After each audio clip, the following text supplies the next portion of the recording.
guys, it's Kino. Welcome to another video. So in today's pick a card reading, we're going to be taking a look at the connection between you and the person on your mind and diving deep into how they're feeling about you and what they are intending for this connection. It is a juicy one today. We even have an extended reading, so there's lots to get into. But just before we do that, I want to give a huge thank you to Fabulous, who is sponsoring today's video. Fabulous is the #1 self-care app to help you build better habits and achieve your goals. I am so happy to be partnering with Fabulous. I just absolutely love what they stand for. Fabulous is essentially a happiness trainer, and I love this idea. I think it is so empowering to acknowledge that happiness is not something that is outside of you and that is far away. It's something within you that you can cultivate. It's something that you can train your brain to embody, like developing a skill. If you feel like you cannot commit to routines, I highly recommend trying Fabulous. It offers approaches that are based off of behavioral science to give you the best possible chance of gaining consistency in your new routines. There are 2 different approaches that you can use with the app. One is creating your own morning, afternoon, and evening routines by selecting from over 100 recommended habits, or you can create your own. The other approach is journeys. These are dedicated programs that are designed to help you reach a specific goal. And this is a great option for people who are not used to creating their own routines yet. Personally, I started off using journeys. Once I got the hang of the routines, then I started to add in my own habits. I have now been able to build a consistent routine around food and cooking, exercise, work, sleep. What I love the most about it is that it breaks down the journey to your ideal self into small actionable goals. And there is so much positive reinforcement in this app. Like every little small win that you have is celebrated. I would make these plans and set these intentions to change my life, and then I would never follow through with them. Fabulous helped me realize that there was nothing wrong with me. I just needed to start smaller and change my approach. If you guys want to start building your ideal daily routine, the first 100 people who use my link will get 25% off their Fabulous subscription. Thank you so much to Fabulous for sponsoring today's video. Thank you so much to you guys for listening to that. Now, let's get on to the reading. Hi guys, it's Kino. Welcome to another video. So in today's pick a card reading, we're going to be finding out how the person on your mind is currently feeling about you. This is going to be a pretty thorough reading. I do plan to go quite in depth with this one. I think I'll do like the whole breakdown of what exactly we're gonna look at in the reading after you have chosen your group. So I will do that spiel at the start of each group. But before we get into it, I do want to say it is completely up to you who you choose to ask about for this reading. However, if you are asking about someone who is not a romantic interest, like it's a platonic connection, or if you're asking about someone whom you do not have a 3D history with, there may be more messages in this reading that you would have to filter out, or that you might just have to interpret differently so that it fits to your situation. But with that being said, let's jump right into it and show you guys your options. So there are 4 readings for you guys to choose from today, and in each reading we're going to be using a different tarot deck, and there's also different crystals on top of each deck to help you choose. I actually didn't know which card I wanted to show from each deck, so I shuffled one of them and I was like, Tarot, which card should I show today? And actually the 10 of Cups came out, which is really sweet. I think it's really fitting. So today I'm going to be showing you the 10 of Cups from each deck so that you can also see what the artwork looks like. If you do feel drawn to more than one group, that is totally fine. There may be messages for you in multiple groups today, or you may feel called to ask about multiple people. It is totally up to you. So, without further ado, let's give you a close-up look at each of your options. Option number 1, your stone is honey calcite, your deck is the New Moon Tarot, and here is the 10 of Cups. Option number 2, your stone is rose quartz, your deck is the Lucid Dreams Tarot, and this is the 10 of Cups. Option number 3, your stone, which I think is technically not a stone, is Zebra Ember, and your deck is the Tarot of Pagan Cats, and here is the 10 of Cups. And group number 4, your stone is Celestite, your deck is the White Fly Tarot, and here is the 10 of Cups. Okay, so just in case you need a little bit more time to pick, here are all of your options laid out side by side so that you can compare them and see which one or ones are calling to you the most. As always, take all the time you need to pick. You can pause the video if you need to, and I'm gonna go ahead and get started with number 1. Hi guys, hi number ones. So if you guys chose the Honey Calcite and the New Moon Tarot, this is going to be your reading. I did want to mention something to you guys when I was filming the intro and I was like holding up your things. When I was holding them up to the screen, the camera timer went to 2:22 and it's literally at 22 right now. So maybe that's an important number for you guys. I wanted to let you know that that did happen. But like I said in the intro, I'm just gonna use this beginning part of your group to talk about what exactly is going to be covered in this reading. So we'll start off by just taking a look at the current energies between you and your person and see what's going on in the connection. This can also be like an energy check for you to make sure that you've chosen the right group. And then we're going to do a deep dive into your person's feelings. And I want to do this in a similar way how I've done it before, where we kind of break it up. So we're gonna see how they're feeling in their head, how they're feeling in their heart, and how they're feeling in their soul. So basically we're gonna look at, their more rational side, and then their more emotional side, and then their spiritual side, and look at those different facets. And then we're also going to see their intentions and desires for this connection, whether that be what they want to do, what they might hope you will do, or just in general what they want to happen in this connection. And then we're going to finish it off with messages and advice from spirit. And then today we're also doing an extended reading. So in the extended reading, we're going to see how they think you feel about them, and we're also going to see what they wish they could tell you right now. And then we're gonna see what will they do next? What are their future actions towards you in this connection? And we're also gonna look at the timing for that. So that is the menu for this evening. Well, it's not evening, it's morning. But anyway, let's get into it. So we're gonna start off with our little energy check, our you versus them spread. I'm gonna do this in the person A, person B style. So I'm not gonna say this is you, this is them. And I just saw 222 again. But I'm just going to describe the two energies that I see, and it will be up to you if you feel like you resonate more with person A or person B. It's totally fine if you resonate with both sides. That's an indication that you and your person are mirroring each other. And it could also be that some days you feel more like person A and some days you feel more like person B, because energy is always changing. So that's totally okay. However, if you don't really see you or your person in either side, then this may not be your group. So you may want to choose a different group, or maybe this is just not your reading today. But with all of that being said, let's take a look at your spread. So for person A, we're starting off with isolation, past love, and have faith. Have faith that the right people and situations will come to you. This card is a confirmation that you made the right decision about someone or something. You are on the right path. And then for person B, we have insecurity, relocating, and in the now. Being in the now is important for your love life at this moment. Release any expectations or worries about your future.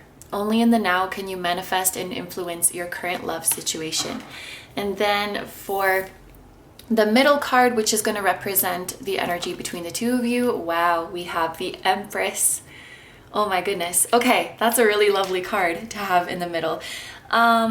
So what do I want to mention? We do have Taurus and Libra energy here with the Empress card. And I'm also noticing there's a lot of I's going on. I like to look at repeating initials in the oracle cards, and we have isolation, insecurity, in the now. They all start with I. So I might be a significant initial of someone's first, middle, or last name, as well as countries, cities, or companies. And I'm also thinking of the number 9 as well, because I is the 9th letter of the alphabet. So that could be like a life path 9, the month of September, a 9-year age gap or something like that, as well as the number 3 might be significant in the same ways. But, oh, and also earth signs, because we have root chakra energy here, which relates to the element of earth. So Taurus, which we already said, Virgo, and Capricorn. But I do actually want to start over here with person B. This insecurity card is really calling out to me. This is a card that reminds me of the Devil in Tarot, which is actually more Capricorn energy.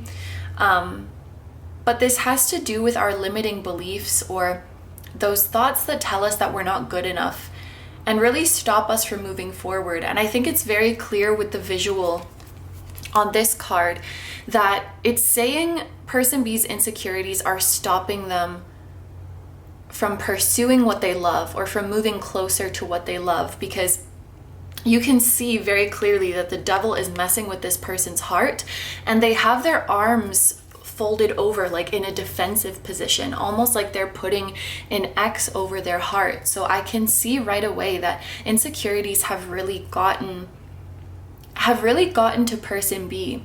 Now, I definitely think emotional insecurity is a factor here, because we are looking at the energies in a connection. So, feelings of not being good enough, feelings of not being worthy in a connection, that can definitely get in the way, that can stop somebody from opening up. But I also feel like this could be talking about material insecurity, or just a feeling of this person like they wonder if they're good enough for the things that they really want. And maybe at this time, insecurities could be holding them back from, pursuing a career or pursuing a project that is close to their heart. What I will say, like a positive of this card, is that this person is facing the devil.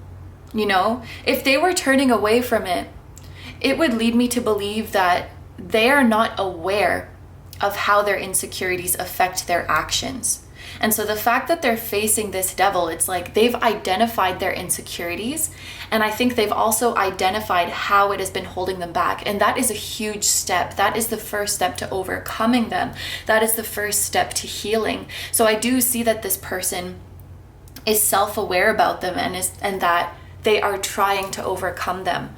I also want to say with this root chakra energy here, with something being deep rooted, with something being at your core, that can definitely make it difficult to uproot it, to remove it. But I think it's important that person A would know that, and that person A doesn't take things personally, is how it's coming through. Because with isolation here on person A's side, I can see that person B's insecurities have been affecting them. You can see in this visual, person B is turning away from person A, and with isolation, I think that makes them feel lonely. And I think it's interesting that person A has throat chakra energy. It's almost as if person A is saying, I wish you would talk to me about what you're going through. Or I wish you could talk to me about what you're going through. Like, if you're feeling insecure, if you're feeling not good enough, if you're feeling not worthy, it's like, I wish that wouldn't turn you away, but that, that's something that you could open up about, that you could let me know, because I'm willing to listen and I'm willing to talk through these things.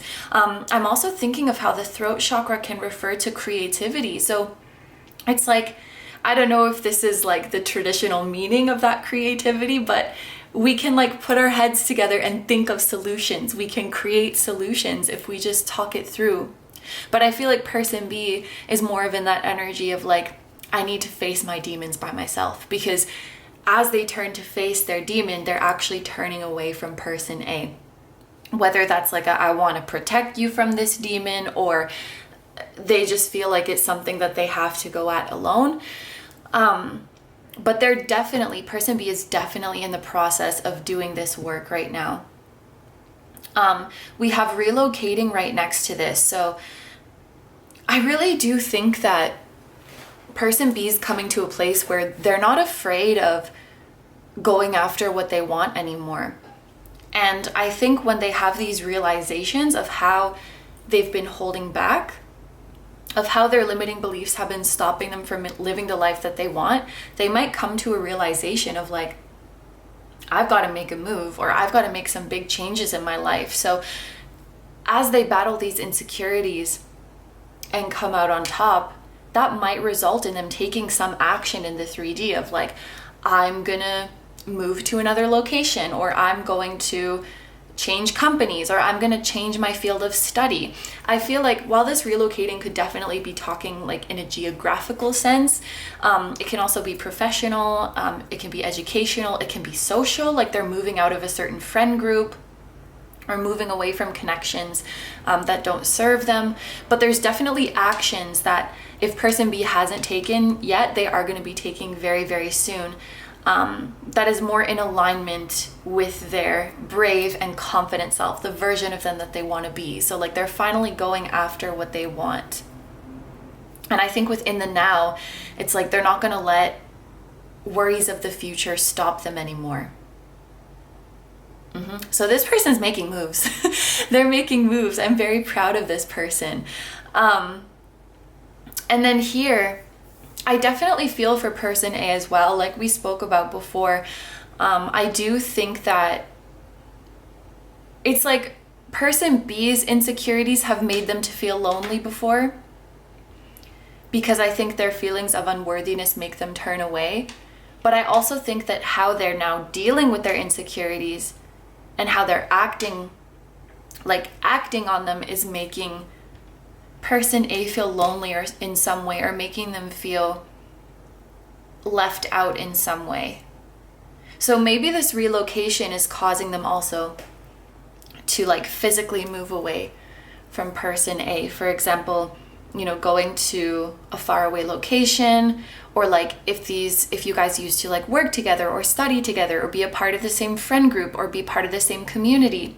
I feel like this healing that person B is going through and the realizations that they're having is making them realize, like whatever it might be, this job, this school, this friend group, this community, this is not for me anymore.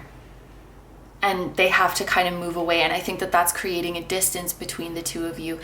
And I think person A is like, they're worried. I think with past love here, person A might be worried that this connection is going to become a thing of the past, or maybe it already does feel like a thing of the past. There could also be memories from the past that are being triggered. Like maybe in the past, person A had a significant other or had a really close friend who was like, oh, I'm moving away for school, but we're still going to be best friends like before. We're still going to keep in touch. And they kind of promised like everything's going to be the same between the two of us. But then life just happened and they grew apart. So I think person A is like afraid of growing apart, or is afraid of person B drifting away. And that's not to say that they're not happy for person B, because I think all they ever wanted is for person B to work through their fears and to identify their insecurities and to move on from them and to do what makes them happy. But of course we're complex and we can feel two contradicting emotions at the same time. So it's like, I'm happy you're figuring all of this out. I'm happy that you're moving on, but I'm sad that I don't see you as much, or I'm worried that we're going to drift apart.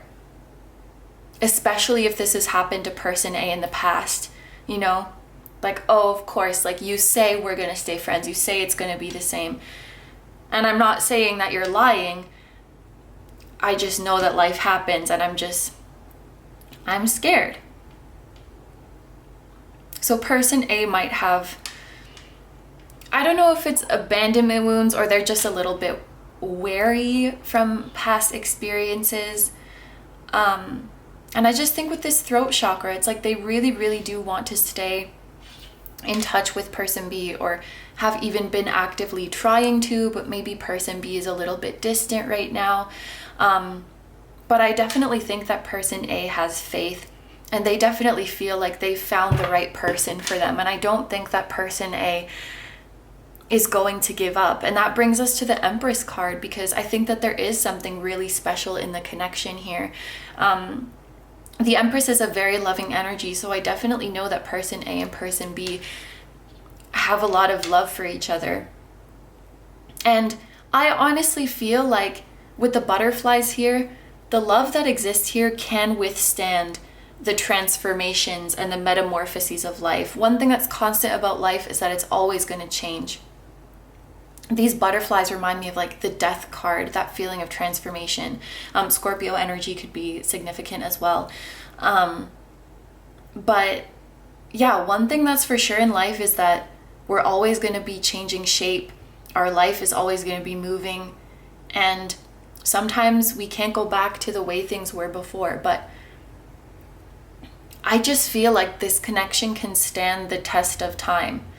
You know, with Mother here, I'm taking this, well, you could actually have children with this person, but, or that's something that you've like thought about or desired, but I'm more so taking it metaphorically and thinking of like the unconditional, unwavering love that a mother would have for a child, or the special place in a mother's heart that a child would have. And I feel like there's this mutual feeling of wanting the other to be safe and wanting the other to be happy. And I think it's also very selfless love that a mother would have for a child. Like, you know, if a child was going off to college or like moving to the other side of the world, of course that will make the mother sad because she will miss her child. But even more than that is that feeling of happiness. Like, my child's going off to live the life that they want.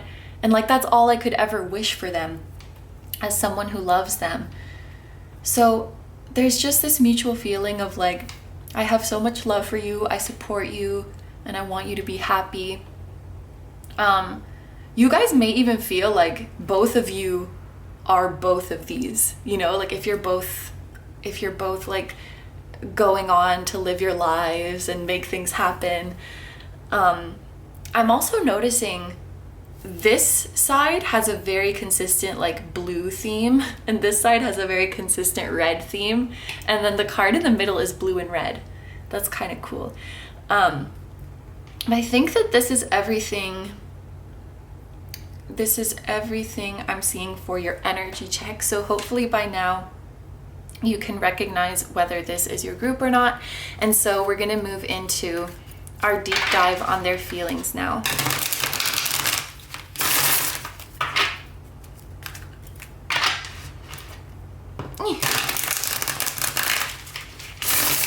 Okay, so we're gonna start with how they're feeling in their head. So what are their more like rational thoughts towards this connection? And we have the Queen of Swords and the Nine of Wands, which fell on the floor, and that makes a lot of sense. Should we just take all of them at the same time? Yeah, let's do that.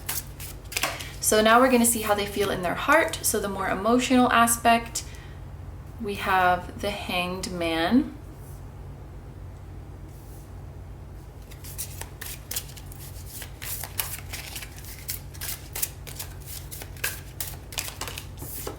And Temperance.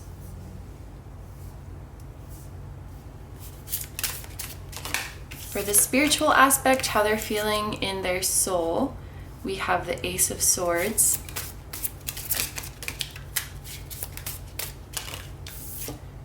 And the Queen of Pentacles. Oh, and then for their desires and intentions,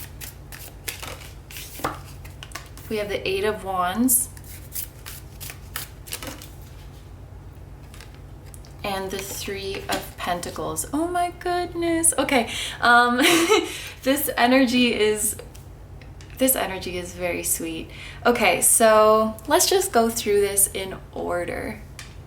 So starting with how this person is thinking about you, their more rational thoughts, what's going on in their head. Oh, I lied. I want to mention zodiac signs first. I think I'm just going to mention the major arcana, because if I do the court cards as well, then I'm going to name like every single zodiac sign, and then that kind of defeats the purpose. But we have Pisces energy here with the Hanged Man, and Sagittarius energy here with Temperance. Okay, so now we have the Queen of Swords and the Nine of Wands for what this person is thinking about you. And definitely this person, right away, I can see that they are guarded. Both of these cards indicate someone who is guarded, or this is more like a detached energy, and this is more of like a guarded energy. With the Queen of Swords here, I think that this person is trying to stay, it's like they're trying to stay realistic about things. And for that reason, it's like, okay, I'll just give an example because that's a lot easier. And it kind of makes sense with what we have read here. I feel like there is something that is physically keeping you guys separated, or that is just keeping you at a distance, or there is something like that that's going to happen in the future. Because it's like this person is trying not to get too attached. So like an example of this, and this is just hypothetical so that you can understand, but of course this can be applied to like any situation. Let's say the two of you are in college, and I don't know, you're like friends with benefits, or maybe you have something deeper. But this person they're like, I'm trying to be realistic about things. I'm trying to be rational about things. And so they might be saying to themselves, we have completely different life goals. You know, when I graduate, I'm gonna move to this state or this country or this continent, or like group one wants this for their future and I want this, and like when we graduate we're probably not going to see each other anymore, or something like that. And so given the circumstances, it's like they're trying to be realistic. So they're like, I don't want to fall too hard. I don't want to catch feelings too hard, because if I'm being realistic, life is gonna, you know, tear us apart or drift us apart anyway. So I feel like in their mind, they tell themselves like they're just being very practical, they're just being very realistic. But this is like to guard themselves. This is to protect themselves from being hurt. And I think this is so weird. Like, well, no, it's not weird. Let me take that back. But for some of you, I just got this feeling of like, it's not just about, oh, life might take us apart, but it's also just very simply like, I don't want to be sad. I don't want to be sad when we part ways. So like, even if life didn't take you apart, like, let's say you graduated and you're in a long distance relationship and you're making it work. Even that, they're like, I don't want to have to be sad when I say goodbye to group one. They're not just trying to protect themselves from the circumstances of life, they're trying to protect themselves from that very emotion of being sad, of having that emotional experience. And I feel like with the Nine of Wands, this is someone who tries to be strong, who, you know, if they're hurting, they don't really let it show. Well, you might be able to tell through their actions, but they wouldn't say like, hey, I'm sad, or they wouldn't cry, or they wouldn't say like, oh, I miss you, and be vulnerable. Like, this is someone, they try to like keep it together. They try to keep it strong. And that could have to do with their upbringing. That could have to do with like gender roles, like if this person is a man or masculine. which obviously is dumb, but those roles or expectations do exist, and I'm using very heavy finger quotes. It is something that we can be conditioned, if I put it that way. Or maybe they've just heard a lot before and they were like, I don't like that. And their ego's like, I want to stop that from happening again. But yeah, I feel like a very guarded energy from this person. I think they more so lean towards telling themselves, like, I'm just being realistic about this situation. But it's really like, I don't want to be sad. I don't want to be sad. I don't want to miss this person. But like, you can't stop yourself from feeling a certain way. You can only stop yourself from talking about it or from bringing it to the surface. So, yeah, I don't know how this is going for them. This looks like a kind of frustrating energy to be in, frustrating for them and also frustrating for you. But let's move on to their emotions when it comes to you. I want to talk about temperance actually, especially the image, which is actually what's on the back of this deck, which is kind of cool. The image that we have here, temperance is about balance, and I see that very strongly in this illustration specifically. Not only balance, but a mirroring. This is a card that makes me think of like counterpart energy, so to speak. But just more so, I think that this person feels like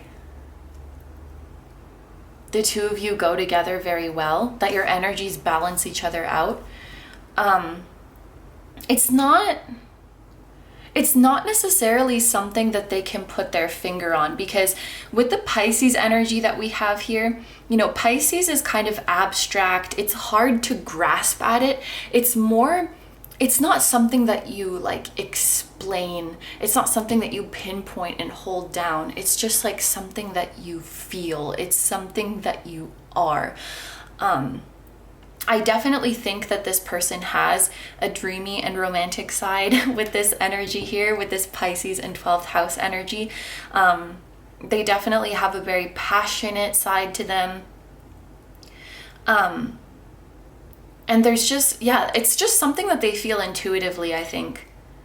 I think when this person gets in touch with their emotions and like acknowledges them and allows themselves to be emotional, they're incredibly intuitive. And I think this is true to quite an extent for everyone, but I definitely think that this person has strong intuitive gifts. And I'm just noticing this person has like a moon where their third eye is. These people have a moon where their third eye is. The more they would connect to their emotions and allow themselves to feel, the more they would connect to their intuition and their psychic gifts. But I definitely feel like there's this like undercurrent for them. It's something that they just feel that they couldn't explain, but it's like, I just feel like we go together, or I feel like there's a greater purpose for you being in my life. Because even here, both of these cards are major arcana. So there's something very significant here, or there's something fated here. And they're like, rationally, I can't explain this, but I just feel like there's a reason we're in each other's lives. And I just feel like we kind of go together. I feel like you're the yin to my yang, or they might say like you're the peanut butter to my jelly, or something like that. You're the answer to my question. You're this to my this. You get it. They just feel this balance, or they just feel this harmony. And I think when they do tap into their more emotional nature, they're not really in a rush to define it or to like worry about what's going to happen. I feel like it's more their rational side that is like trying to calculate the likelihood of things working out, and like, is it going to be worth it to allow myself to be vulnerable? I feel like I want to like type like someone's making calculations, like, should I open up my heart? Should I be vulnerable? Is this going to work out? That's their rational side, and we all have that a little bit. But I feel like when they step into their emotional side, then they can just be, and they don't care about those things because they just want to be in the now feeling that energy that exists between the two of you, that beautiful energy. They just want to, like, I know the Hanged Man looks kind of uncomfortable, but the way I'm seeing it is like, I'm perfectly okay with just hanging here and just existing. And who knows what's going to happen in the future? What I do know is that here, right now with you, it feels like we click. It feels like we just go together. So whatever is going to happen later, I just want to enjoy this moment now. And that's like, I think that's like Temperance and Sagittarius energy too. It's just like zooming out and not trying to micromanage everything or not trying to make sense of everything. This energy is very vast and free and expansive. And I think that probably you guys have seen glimpses of them in this energy. I feel like when you're actually physically together, you're kind of always in this energy. You're just vibing together. You're like feeding off each other's energy in such a beautiful way. I know this sounds cheesy, but it feels like time stands still. You just like flow together so well, and you could like hang in that moment forever. It's like when you're together, it's magical. But when you're not together, like when you're not physically together, it's like, then they fall into this, oh yeah, but like, what if it doesn't work out? Or like, what if I, blah, blah, blah. Like, then they start to be in their analytical and guarded energy. And it's like, why can't we just focus on this? Like, why can't we just focus on how we feel when we're together and the magic of that? And like, worry about the future later. I don't want that to, I don't know if I'm talking from you, I don't know what this first person is, but like, I don't want worries of the future to like rob from our present moment and our ability to experience this like immaculate vibe when we're together. That's how I'm feeling. Maybe that's like how you guys feel about this, or they could even feel like this, but you know, this part of their mind just gets the better of them. But moving on to how they feel about you in their soul. With the Ace of Swords here, this is a very, very clear sign that they're in communication with you. Their higher self, I should say, is in very, very direct communication with you. Their higher self probably sends you signs that are very direct, very literal, very straightforward. Snakes could be an important symbol, but I'm looking back at this snake, and you know, snakes can be a symbol of like, you know, when we say someone's a snake, it's like, I don't know, they're being shady or they're like betraying. And what I think here is that their higher self kind of betrays, so to speak. Their higher self betrays this persona that they put on, because they'll be acting one way, like they'll be acting all cool and detached and guarded, and then their higher self kind of like rats them out to you. This is how I'm seeing it. Their higher self, and I also love that the snake is in the hand. It's like you having someone in the palm of your hand. Not in like a controlling way, but just that whenever you would need to speak to their higher self, whenever you would need clarification, whenever you would need insights, it's like their higher self is right there. I'm having a very vivid experience of a dog right now. Like, I don't know, like the feeling of a dog's fur, and like, you know, dogs have that smell. I don't know if someone has a dog, or like if there's a dog with you right now. At first I saw like a little black dog, because that's what my boyfriend's dog looks like. But then I saw like a big, shaggy, like blonde or golden type of dog. And its like mouth is open and his tongue is sticking out, and he's like, and someone's like, like just like petting them like that. You know, kind of like scrubbing motion. It'll be interesting to know if that's relevant to someone, but it was like very, very vivid, especially like the tactile sensation and the smell and like the warmth from the dog.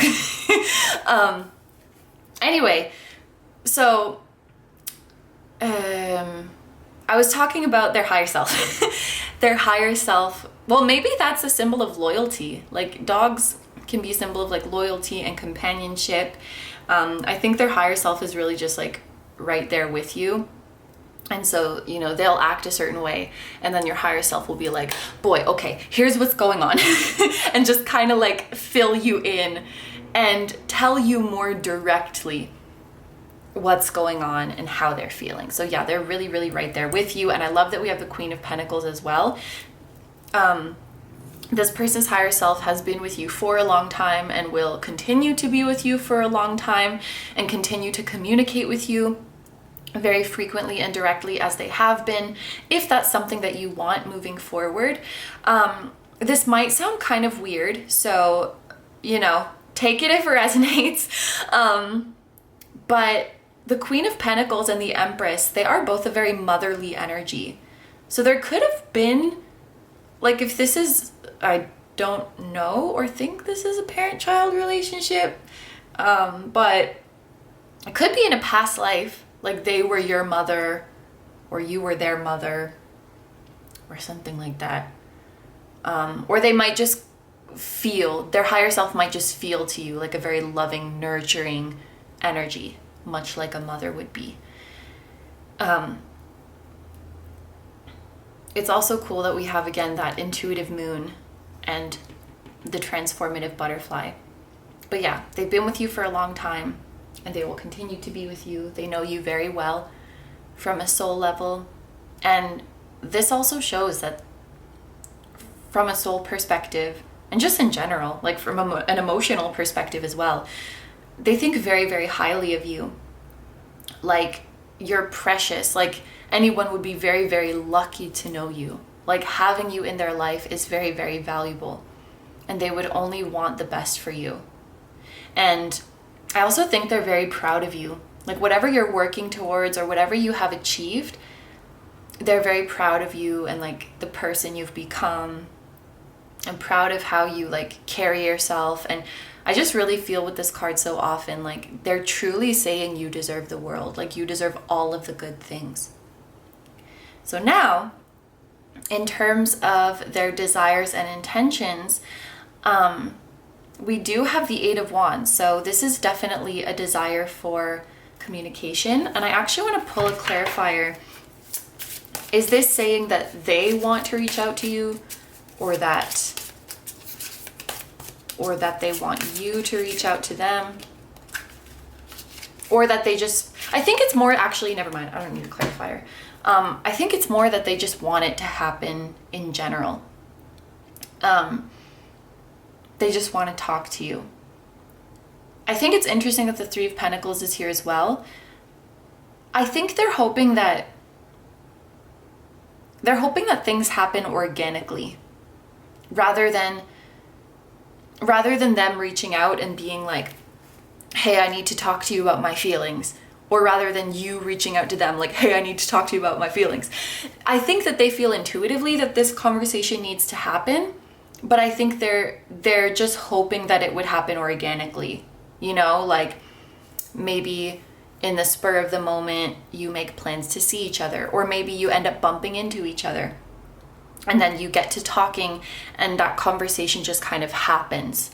I don't know why, but there's that feeling like I want it to just happen. I want us to just naturally go there when it feels right. With the Three of Pentacles here, this could be an indication that they're hoping, like if you guys work together or study together, they could be hoping to like run into you there or be put together with you because of like your shared environment. This could also be a friend group, even though Pentacles tends to be more of like a work or school thing. It could definitely be a friend group. Threes in general make me think of like third parties or like mutual parties type of situation. So maybe they're hoping that like one day when they're hanging out in their friend group that you will be there, or like when they go to a party you're going to be there, or something like that, or you end up in the same group at school, or you end up working on something together at work. So it's like you kind of just naturally end up together, and then one thing will lead to another. I think that's the kind of vibe that they're wanting. And I just wanted to peek because I did almost go to pull a clarifier, and then I was like, never mind. But then I was like, never mind again. And I said, let's look at the bottom of the deck energy. And when I pulled this out, the camera was exactly at 39 minutes, which I think is interesting because at the very beginning of the reading, I mentioned that the numbers 9 or 3 could be significant, or 39. That could be someone's age, or 93, like someone's born in 93. March 9th, September 3rd, something like that. It reduces to 12. I'm just literally naming numbers that might be relevant to you. But yeah, with the High Priestess, this is kind of more of like being in a receptive energy or being in an open energy. This person could think about you a lot at night, because this is like a nighttime type of energy. You can see this person is sleeping. So it's like they either dream about you or they think about you a lot at night, when they're alone with their thoughts, or when they're, in an intimate energy, something like that. Yeah. But again, the High Priestess is highly intuitive. You could help this person to be in their feminine energy as well, like to be in their receptive and intuitive energy. And I think you might also find like who they are when you're alone with them, and then like who they are when you're alone in person with them, and then like how they text you, or what they're like when you're not physically together could be quite different. Or like how they act with you versus how they act with other people, that could be quite different. But yeah, this is also a huge confirmation that they're like intuitively feeling things, and that this person is very gifted, and if only they could just like acknowledge their emotions, they could be extremely gifted. And again, I feel like when you're together, they've had some, I just saw 4114, by the way, which that number makes me think of like home, feeling at home, feeling a belonging with each other. I would bet when you guys have been together and like conversing, they'll say some shit that's like really insightful, or they'll have an intuitive hit, and you're thinking like, damn, this person is psychic.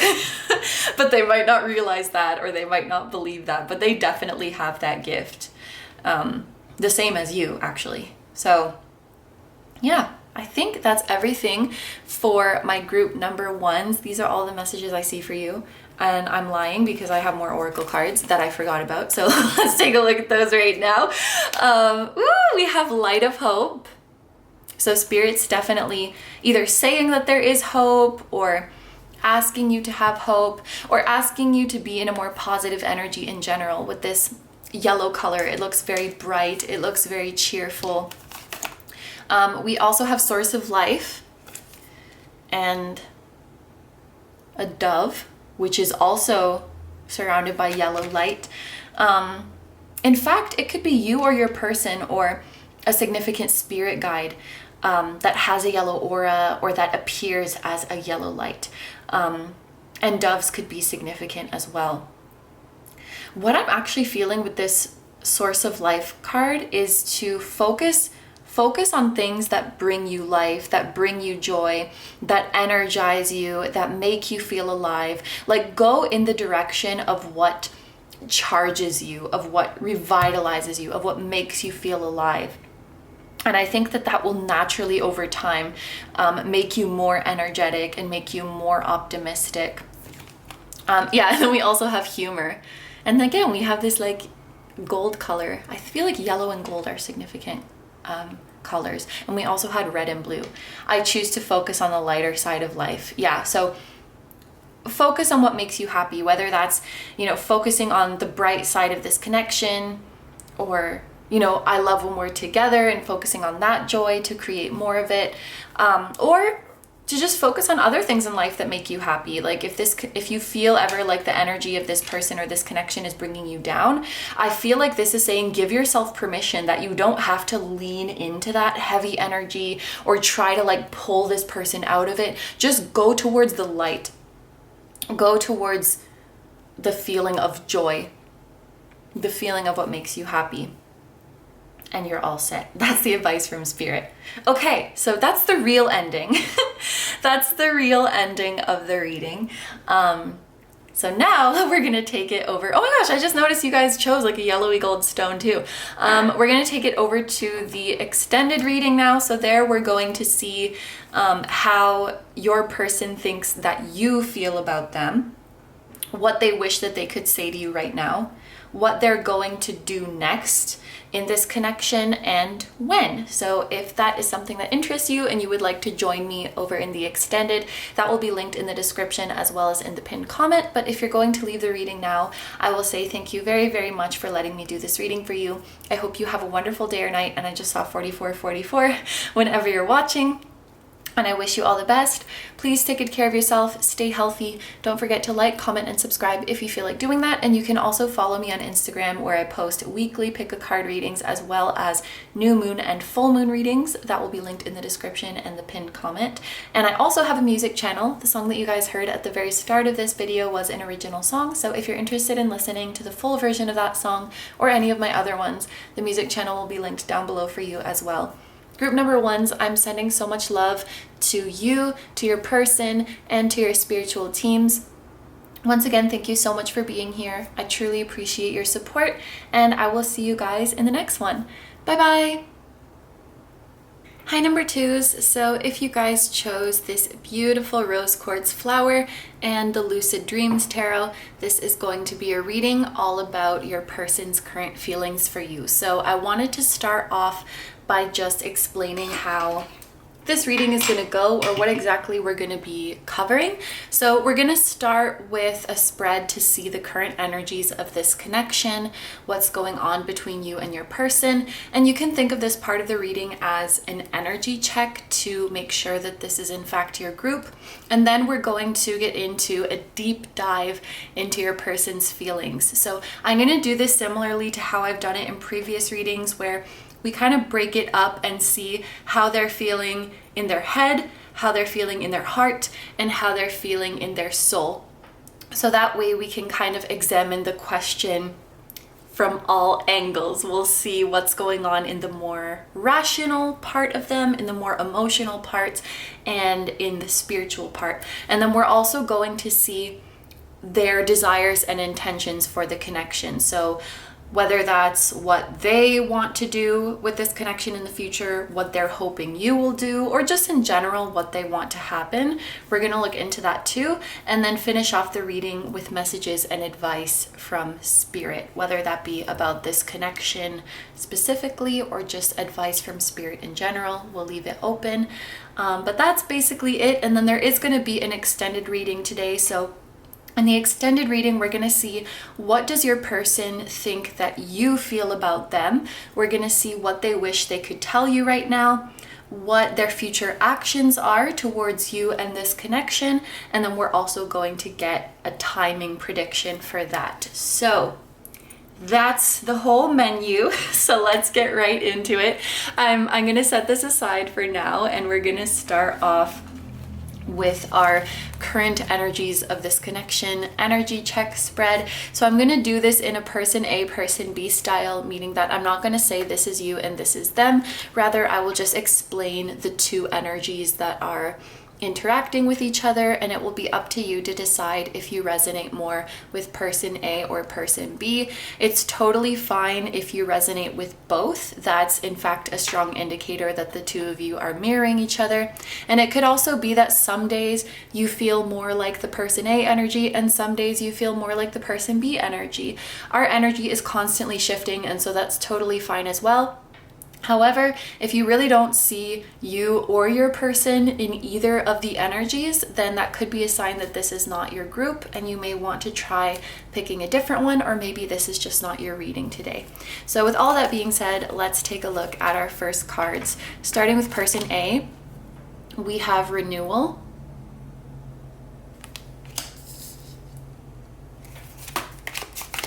falling in love,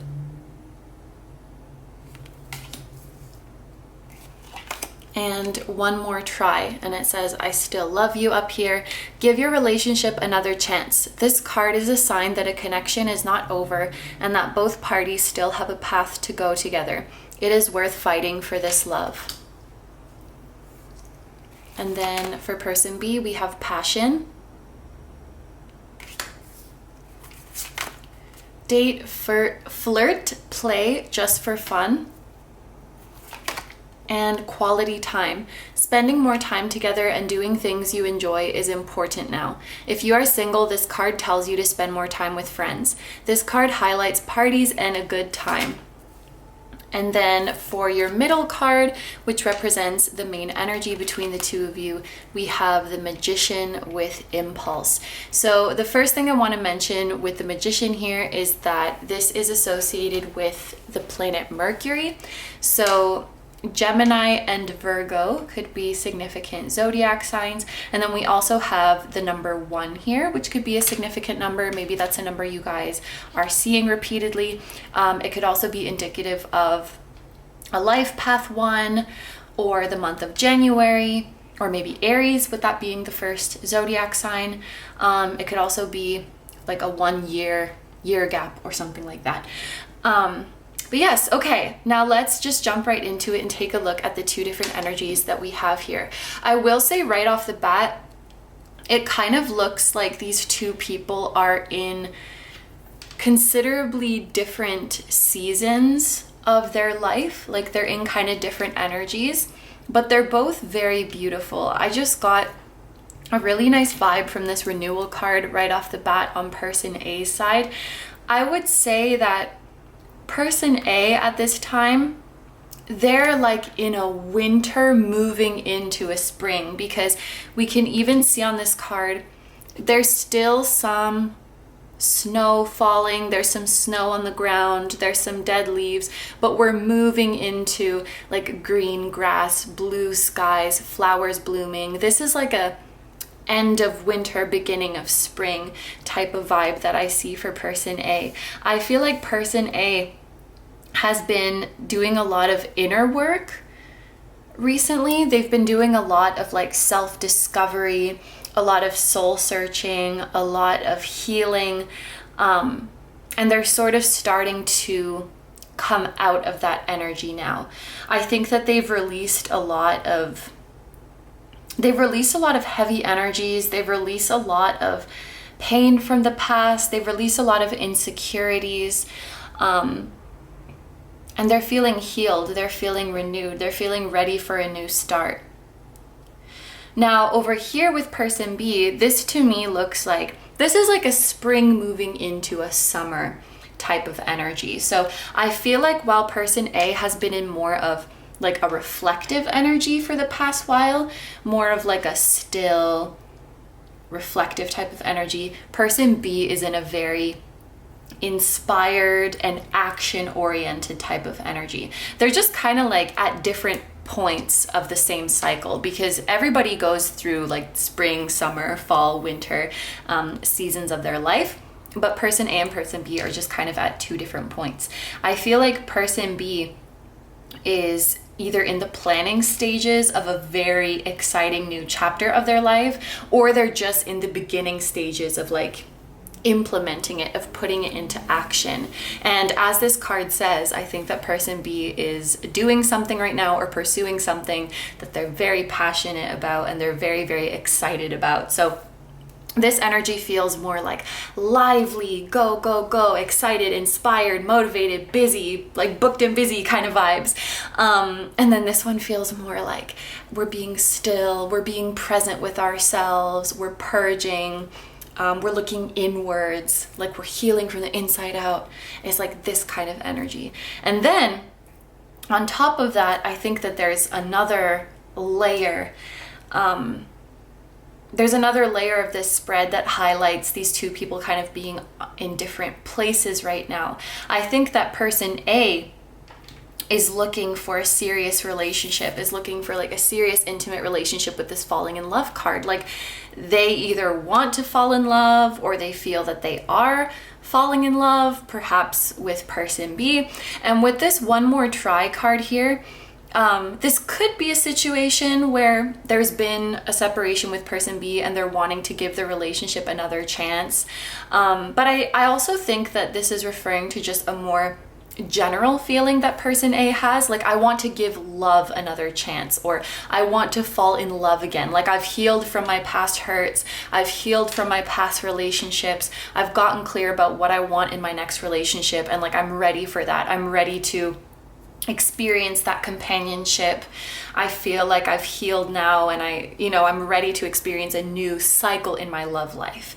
That's the kind of vibe that I'm getting from them, that they're more approaching love and relationships from a serious place, whereas of course with person B, we very clearly have this card that says date, flirt, play, just for fun.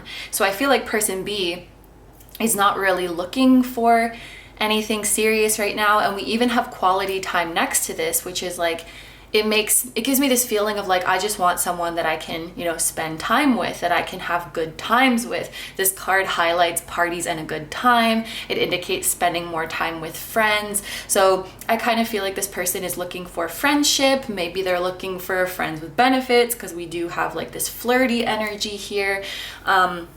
They're looking to, see someone, get to know them, but maybe they're not ready for, or just they don't really prefer to be in a serious committed relationship at this time, which there's nothing wrong with that. However, I guess I could see in the context of these two people together, there's like a little bit of an incompatibility there, or these two people are just not on the same page right now. At least this is what I see for the current energies. And there is something also that I want to say with person B. This is just a vibe that I'm getting from them. I feel like either person B has been honest about their intentions, or they would have no problem being honest about their intentions. Just the way that this person is like speaking to the other person and reading something out to them, I feel like person B would be the type who's, clear about that. Like if they were involved with someone, they would say, I'm not looking for something serious right now, or they would, tell that to the people in their life. It doesn't really feel like something that they would hide or something that they would lie about, at least for the most part, which for some reason I felt like that was important to mention. But the other vibe I'm kind of getting from this person is that I think person B is very attractive, and they're very friendly, very engaging, very charming. And I feel like this is the type of person, like I'm not this person, but I've just heard of these people existing, and I've even heard some people complain about being this type of person. Like people always think that I'm flirting with them, or that I have a crush on them, but I'm literally just being nice to them, or like that's just my personality. Like I'm really chatty, and like I get really passionate when I'm in a conversation with someone, and I love getting to know people. I just feel like person B could run into a lot of like misunderstandings with people, where like people have thought that they were flirting with them, or like that people thought that they were like falling for them because they were being really like nice and really friendly, and they're like, oh, that's just my personality. And so I feel like they have to kind of be clear about their intentions, because if they're not, and if person B hasn't been or isn't, that could definitely lead to some problems. But yeah, that's person B's personality. I think that they're just so full of passion. I think that they really have a zest for life. They want to experience all the adventures that life has to offer, which I think makes them very magnetic and very attractive, because I think when someone has that like exuberance and enthusiasm about them, it can be very magnetic. I'm getting like Queen or King of Wands energy from person B. And I also think that they show a genuine interest in the things that other people are passionate about. They're like, I just want to learn from you. I just want to get to know you. And that, I guess that can be like mistaken for romantic feelings sometimes when it comes to person B. But I think that person B is not someone that you can tie down, so to speak. I'm using finger quotes because like entering into a relationship is not being tied down, but it's like they're just kind of off to the next thing, off to the next adventure. They seem like a more kind of free spirit, or they're in that phase of their life right now. And then we have Magician here for the energy that exists between the two of you. It could be that person A is like manifesting a relationship right now, or is like intending to manifest a relationship right now, or it could be that, well, both of you guys are really in the process of manifesting your dream life. You know, like this person's moving into the spring where they're going to start manifesting. This person is like in the early stages. They're moving into a fruitful time of their life. So both of you are really on track to manifesting the life that you want. But when it comes to the connection that exists between the two of you, I would guess that for person A, the Magician more represents like, I'm manifesting person B, or like I want to manifest a relationship with person B, whereas person B is more like, I'm manifesting my goals, I'm manifesting my career. And it could also, the Magician can be kind of a controlling energy. I don't get the sense that person B wants to be controlling, but I think they're so charming and so attractive to person A that sometimes it can kind of feel to person A like, whoa, they've really like put a spell on me, or, you know, like they can't stop thinking about person B or something like that. But this is what I see so far for the initial energy check. So now we're going to go into the tarot deck that you guys chose, which is a very beautiful deck. And we're going to get into a deep dive of your person's feelings. So the first thing that we need to see is the more like mental and rational aspect, how they're feeling in their head. We have the Queen of Cups.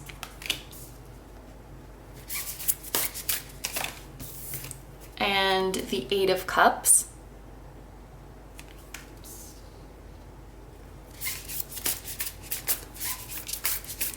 In terms of how this person is feeling in their heart.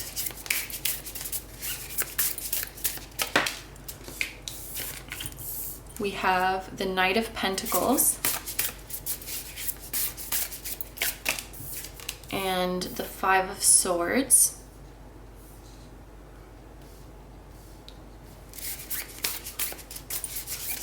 How they feel in their soul, we have the Ten of Swords.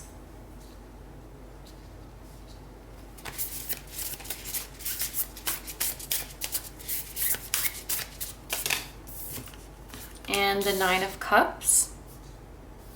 And then their desires and intentions for this connection. Woo!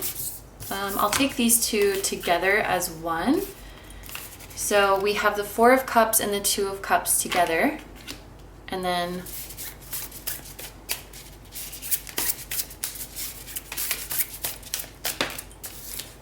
we have the Page of Swords. Okay, so we will go through these in order. I'm going to start over here on this side with the rational aspect, or what they're feeling in their head. And it's quite interesting that in this section of the reading we would have two Cups cards, because as you guys might know, Cups tend to focus more on like the emotional side of things, on our feelings, on our intuition. So I definitely think that this is indicating this person does have a good relationship between their head and their heart. They don't really see it as like one or the other, which people can sometimes tend to do. And I think that this person does make an active effort in like considering their emotions when it comes to making decisions. And I think actually for them, this is what is the most logical. You know, some people tend to say like, oh, I can't listen to my emotions because I have to just be logical and I have to just do the practical thing. But for them, it's like, no, the logical thing is to listen to my emotions, because at the end of the day, my emotions are an indicator, like quite literally an indicator of how happy I am or how in alignment I am. And so of course I'm going to consider like what feels good to me. I'm going to consider, what my gut is telling me, what my intuition is telling me. And I don't know, I'm just like looking forward here because I can see the message about like their current desires and their current intentions, and just thinking about the energy check that we've done here. I generally try not to be like, oh, this is you and this is them, but if I had to guess, I would say for this group that maybe your person is over here, is this person B. It just matches with the energies that I see here pretty bang on. And also the fact that we have so much water here, and then we have the sacral chakra for this person, which is related to the element of water. I just feel like that matches, and I feel like that could be an indication. I definitely think that this person thinks very, very highly of you. If we have a queen here, anytime there's like a king or a queen, this indicates to me that they think very highly of you. I think they feel very comfortable around you, and I think that they admire your depth. Like when they speak to you, they feel like you're a very deep person, that you're very wise as well. And you have a wisdom, honestly, that only people who take the time to do this soul searching can come across. Like the wisdom that you have, it's not something that you can just like read a book or like watch a couple YouTube videos and then suddenly be awakened or suddenly have the answers. It takes a lot of difficult inner work, and I think they see like the mastery that you have over yourself and the mastery that you have over your emotions, and they're like, that's someone who's really taken the time to get to know themselves and who's really worked on like falling in love with themselves and being their own best friend and taking really good care of themselves. And I think if you've ever shared any spiritual insights or just insights that you have on life in general, I think they find you very captivating to listen to, very intelligent, and I just heard like that's a deadly combination. I don't know, they don't mean deadly in a bad way, but like that's an amazing combination. Like when you have that intelligence, that cleverness, that sharpness, and then you also have like that wisdom, that insight, that maturity, that self-awareness. I think they would just describe you as like brilliant, and I think that they really, really enjoy being with you and learning from you and just being in your presence. I think that your presence is very soothing to them. And even with the 8 of Cups here, I didn't even think of that before, but like this is an indicator of depth. Like if I'm reading for what someone is like as a person, I think of the 8 of Cups as depth. And when I see this person walking away, they're like, I would rather go without, or I would rather be alone, or whatever it might be, than with something that is not fulfilling, than with something that is just superficial. This is someone who's like, I don't want to just, put a band-aid on, or I don't want to chase things externally to find my fulfillment. I want to take the hard way. I want to face my fears. I want to face my pain, but I want to look for that meaning in life. I want to look for that depth in life. So I think that probably you guys are someone who, like, you don't care so much about like superficial things, surface level things, small talk, materialism, having people in your life just so that you're not lonely. It's like you want the real deal, and you would rather go without for some time and go on that hard journey of finding the real deal than like settle for something that doesn't really fulfill you, if that makes sense. And I think that that's something that this person really admires about you. It's like they admire your conviction, or like your commitment to finding things that are in alignment with you. So this person definitely sees you in a very, very high light, from what I'm seeing here. And I think there may have been some moments where like this person was getting to know you and they felt that you might have been engaging in some situations or engaging with some people that were like beneath you. I just got this feeling like they were like, wait, why are you hanging around with those kind of people? Or like, what are you doing in a workplace like that? I don't know exactly what it is, but I feel like there's something about you, and maybe this is like your old energy from a while ago, but there was something about you that surprised them, that you would be engaging with that and giving your energy to that, because they kind of saw you as better than that. Like maybe they thought that some friend or acquaintance in your life was like too shallow or like was negative. It's like they thought that you deserved better with whatever you were doing in your life. Because they definitely think that you deserve like the most amazing things in this life.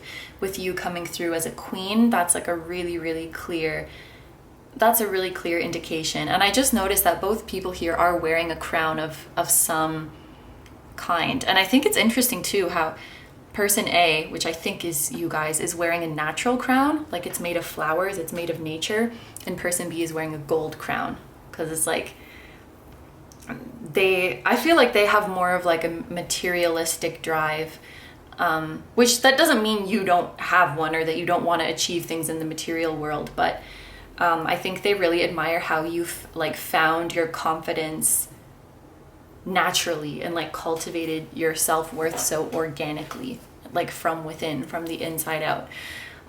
Yes, so this is what they are thinking about you. And there was just this feeling like that you really need to know if this person is in this energy. Like it's not personal at all. It's not like, oh, if I liked you more, I would want to be in a serious relationship with you. It's just like not where they're at right now. It's like not something that they're looking for right now. And I feel like this can also be what the Eight of Cups is indicating, because this is like moving on. You're looking for something else. And I feel like, yeah, it's like King of Wands energy with this person. They're just like very focused on achieving their goals right now and really pouring all of their energy into that. So moving on in, wow. Okay, so moving on in terms of how they're feeling about you, this is actually really telling. I didn't even notice this when I was saying the last thing. But it's like, if I don't know how to say this, but it's like, it's this feeling of like, if I did want to be in a relationship, I would want to be with you. But it's like, if I envision myself in a relationship, I would envision myself with someone like you. But it's just not something that I want right now. And when I say that, I'm like, that feels kind of confusing to me, but that is how it came out. It's like, if I did want that kind of relationship in my life, I would want you or someone who is very similar to you, like who has all of the traits that you do. So I think this is just really highlighting that it's not personal. It's not like, oh, I want to be in a committed relationship, just not with you. It's like, that's just not something that's in the cards for me right now. I'm not at that phase in my life right now. But this is my thing with that. And I think this is what I see here with the Five of Swords. This could cause confusion, right? Because if they say that to you, or if you know this about them, then you could start thinking like, oh, then it's just a matter of like this season in your life that you're in. And so, you know, if you get through this chapter and, you know, like if I'm patient or something, and if I wait, then maybe you're going to like change your mind, or maybe you're going to enter into a phase of your life where you do want something serious.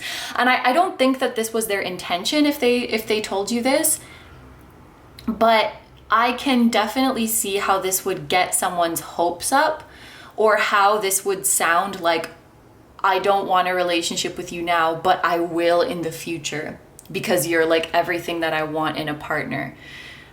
So it's kind of a weird thing to say. I don't think, did they? I don't know if they did say this to you or not, or if like their higher self is just saying this right now, but I don't know. It's kind of a weird or confusing thing. I think it puts like a false hope, for lack of a better word. And what I see here You know, the Knight of Pentacles it shows steady movement, but it's very, very slow, really slow. And you know, some Knights of Pentacles, the horse is standing still. Other Knights of Pentacles, the horse is kind of walking. In this one, the horse is very much standing still. And so, I mean, I feel like if you were to wait for this person to come out of their I don't want a serious relationship phase, it would be a snail-like pace. And I think that this is them saying like they wouldn't want you to wait for them with the Five of Swords here, because I think that if you did, it would just cause a lot of inner conflict and a lot of inner turmoil, and it could lead to arguments if it hasn't already. And I get it. Like, I truly don't think that they have bad intentions, but I think they just need to be careful with their words to you. Because if you say something like, oh, like, I love everything about you, you would be like the perfect partner, but that's just not something I want right now, then it's like, okay, well, will you want it at some point? Or like, if they tell you they don't want something serious, but then they're acting really, really sweet to you, again, it's maybe not their intention, but it's like, why are you treating me like that when you know I have these feelings for you, or like I want something with you? It's just going to make me feel for you even more. So maybe there just needs to be a little bit more consideration on their part. If they're continuing to like spend time with you, flirt with you, maybe even have like a physical relationship with you, because we do have the like sacral energy here. That's just like, again, for lack of a better word, I feel like that's not very nice, and I feel like that can get very confusing, because it can feel like you're saying one thing and then you're acting another way, or you're saying things that leave me wondering if you could change your mind in the future. But I think this is them saying like, or this is spirit saying that maybe it's best not to wait for them, because, you know, maybe one day eventually they would change their mind, but that could be a very, very long time. And it's kind of like, is it worth putting yourself through such a long period of confusion, of like pain, of disappointment, whatever it might be? Because with the Five of Swords here, I do feel like it would cause confusion, inner conflict, and also conflict with them. I feel like it wouldn't be a nice situation. And even with the Ten of Swords here, for like how they feel in their soul, or what their soul is telling you, the Ten of Swords do talk about an ending as well. And in terms of soul connections, they do make me think of a karmic partner. And karmic partners, I know that they can have a negative connotation, and they're often used in like a dichotomy, like you have your karmic partner and then you have your twin flame. But I don't really see it that way. I just think karmic partner is someone that you were meant to have an experience with, and it can be a very beautiful, positive experience, but it's like they're here to teach you something, but they're not necessarily here forever. And I do feel like the Ten of Swords is indicating that this situation should come to an end, or will come to an end, or this is their soul asking you to let go, because holding on would bring too much pain. I think it would drain you. You see, this person is defeated with all of the swords in their back. This is like they're mentally drained, they're emotionally exhausted, they can't take it anymore. But it's important to note that while it may be a dark sky in this card, there's a bright sky on the horizon. So this is saying that like it will only get better after this. After this ending, there will be a new beginning. And I think the Nine of Cups is their soul confirming to you that your wishes will come true. You will find this love after your dark night, after your period of healing. You will find this love, but you will find it with someone who maybe they're going to have a lot of similar qualities to your person, but they're going to choose you, but they're going to be committed to you, but they're going to be at the same chapter of their life as you, where they're ready for this. Because it's no fun, sounds too light, but it's like you don't deserve to have to put what you want on hold and like emotionally starve yourself while you wait for some other person to get done doing the other things that they want to do before they choose to be with you. Like, that's just not the vibe. And I feel like that is what is going on here. And I think that if your person were really like considering you and were really being selfless and doing the right thing, as much as they do love to be around you and to spend time with you, I think that they would recognize that it might be best to like put some distance, because it's not really fair. Even if they're not trying to give you false hope, I think that that could be kind of how it ends up happening. So maybe this person was here to show you the types of qualities that you would like in a person, or to show you like how good you can feel when you're vibing with someone and when your like personality is really compatible with someone, but also teaching you that at the end of the day, you have to honor yourself and honor the phase of life that you're at and what you want for yourself in that phase of your life. And, you know, put this 8 of Cups into practice and say, when something's not making me feel good, I'm not going to hold on just because it makes me a little bit happy in some ways. I'm going to let go, because I'd rather wait and I'd rather go at it alone until my full happiness comes. It's like in this connection, there's some elements that are making you happy, but others that are not. And we're saying, I'm not going to settle for that. Like out of fear. I'm going to hold out for what will really make my soul happy. And that's someone who will want to be with me now and who will choose me now, and where there's that certainty. So their soul is saying like,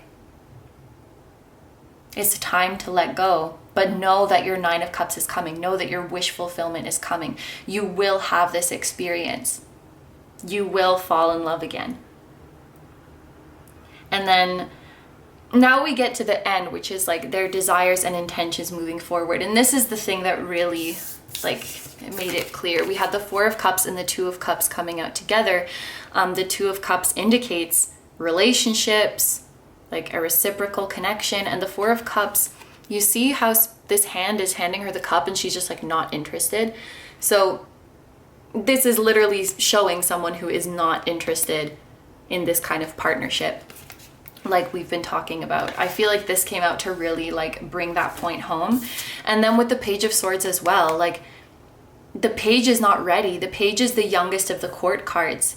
So maybe when this person has like grown into a king, they would be ready for something like this, but they're still a page. And I think that that's even more so showing like how long it could be for this person to feel ready or feel like they're at this stage of their life for something like that. They have to grow from a page into a whole king to be a match to your queen. Not that you have to be a man and a woman. I'm just, you know, this page would grow into, or maybe this page will grow into a queen to be a match to your queen. And also the Page of Swords is an indicator for friendship for me. So I feel like they're saying, you know, they would want to spend time with you. They would want to develop a friendship with you, but it's just not time for anything deeper than that. And that's coming through pretty straightforwardly, even like from the get-go here. So we're going to finish off this reading with a few oracle cards to get some messages and advice from Spirit. And we have a sign of the times. I feel like, if I'm not mistaken, I feel like in English, a sign of the times has a negative connotation, but I don't think that this word really has that. And then we have receptivity. Okay. And then we have loneliness. I know that I'm never alone. So when I look at this, imagery, this is a card, it talks about like the movement of the tides or the flowing of the tides. But in this image, it kind of looks all like, it's like folding in on itself and it looks kind of chaotic. And I do feel like this is even Spirit asking you to let go, because it's almost like this is like the flow of your energy, or like the flow of your intuition. And energy wants to always be moving. Energy wants to always be flowing. And so I feel like when we hold on to something, it's like putting a rock right in the middle of the flow. It like interrupts the flow. I hope that makes sense. I feel like if you're focusing so much on this connection, or if you're holding on so much to this connection, it's like disrupting the flow of your energy, or disrupting the flow of your connection to spirit, or like your connection to your intuition. And it's disrupting the flow of other blessings finding you. So it's almost like we need to remove the rocks out of this stream so that it can all start flowing in a straight line again. It's like there's resistance. Yes, there's resistance that's been created here. And I think you guys are in this beautiful energy where like you're getting back in touch with yourself and you're healing. And I think we need to keep going on that path. And I think spirit has so many more blessings for you guys that you can't even conceive of right now. And all you have to do is just open yourself to them. Is just be receptive to them. You don't even need to know what they are. For some of you, this might have been a case of like getting too focused on a specific thing. Like rather than asking the universe, I want to be in an unconditionally loving, committed, reciprocated relationship with someone who really vibes with my soul. Instead of asking for that, which is what we really want or what we really need, we may have ended up saying to spirit, like, I want a relationship with person B. And the universe is like, well, that's not really compatible with what you're asking for, because you're asking for like commitment, you're asking for unconditional love, you're asking for someone who will reciprocate. And so that doesn't match with person B. But if you keep hyper focusing all your energy or putting all your energy on person B, that's going to get confusing for the universe. I think the key is to step away from the specifics and just be open to whatever the universe wants to bring you right now. The emotions that you want to feel, the experiences you want to have, the growth that you want to experience, without getting caught up on it coming from a specific person or a specific place. That's what I see with these cards together. And then we have loneliness with I'm never alone. And I'm literally seeing this as like all of the fish in the sea. Like there's billions of people in the world, that there's definitely going to be more than just this one person that you feel this way about. Absolutely. There absolutely is. There's no question about that. And maybe you just don't know them yet. Maybe you just haven't met them yet. And the universe is going to surprise you. So I think that these are all the messages that I'm seeing for group number 2. So I'm going to end the reading here, and we're going to move over into the extended, where we're going to see what this person thinks that you feel about them, what they wish that they could tell you, if they are going to be taking any action towards you, and if so, around when would that be. So if that's something that interests you and you would like to meet me over in the extended, then that will be linked in the description as well as in the pinned comment. However, if you feel like you've gotten all your answers from this part of the reading and you would like to leave the reading here, then I'll say thank you very much for letting me do this reading for you. I hope you have a wonderful day or night whenever you're watching, and I wish you all the best. Please take good care of yourself, stay healthy. Don't forget to like, comment, and subscribe if you feel like doing that. And you can also follow me on Instagram, where I post weekly pick-a-card readings as well as new moon and full moon readings. That will be linked down below as well. And I also have a music channel. The song that you guys heard at the very start of this video was an original song. So if you're interested in listening to the full version of that song or any of my other ones, the music channel will be linked down below for you as well. Group number 2s, I'm sending so much love to you, to your person, and to your spiritual teams. Once again, thank you so much for being here. I truly appreciate your support, and I will see you guys in the next one. Bye-bye! Hi number threes. So if you guys chose the Zebra Amber and the Tarot of Pagan Cats, this is going to be a reading all about how the person on your mind is currently feeling about you. And can I just say, you guys have amazing taste because this deck is very cute. I just got it and this is the first time I'm using it in a reading and I'm really excited. So I wanted to start off by just, going through exactly what we're going to be looking at in this reading. We're going to start off by taking a look at the current energies of this connection to see what's going on between you and your person. And you can also think of this part of the reading as your energy check. So if it does sound like your connection, then that could be how you make sure this is your group. And then we're going to go right into the deep dive of your person's feelings. So I'm going to do this similarly to how I've done it in previous readings like this, where we sort of break it down into how they're feeling in their head, how they're feeling in their heart, and how they're feeling in their soul. So that way we can see all the different facets of their feelings, like what's going on in the more logical, rational part of their mind, and what's going on in their emotions, and what's going on spiritually as well. And then we're also going to see their desires and intentions for this connection moving forward, whether that be what they want to do or what they're hoping that you might do, or just in general what they want to happen in this connection. And then we're going to finish off the reading with messages and advice from Spirit. And then there's also going to be an extended reading today. So in the extended reading, we're going to see how your person thinks that you feel about them and what your person wishes that they could tell you right now. And we're also going to see their next steps towards you, the next actions that they're going to take towards you and the connection, and also a timing of when that's going to happen. So yes, I think that's everything. So without further ado, let's get into the reading. We're going to start off by looking at the current energies.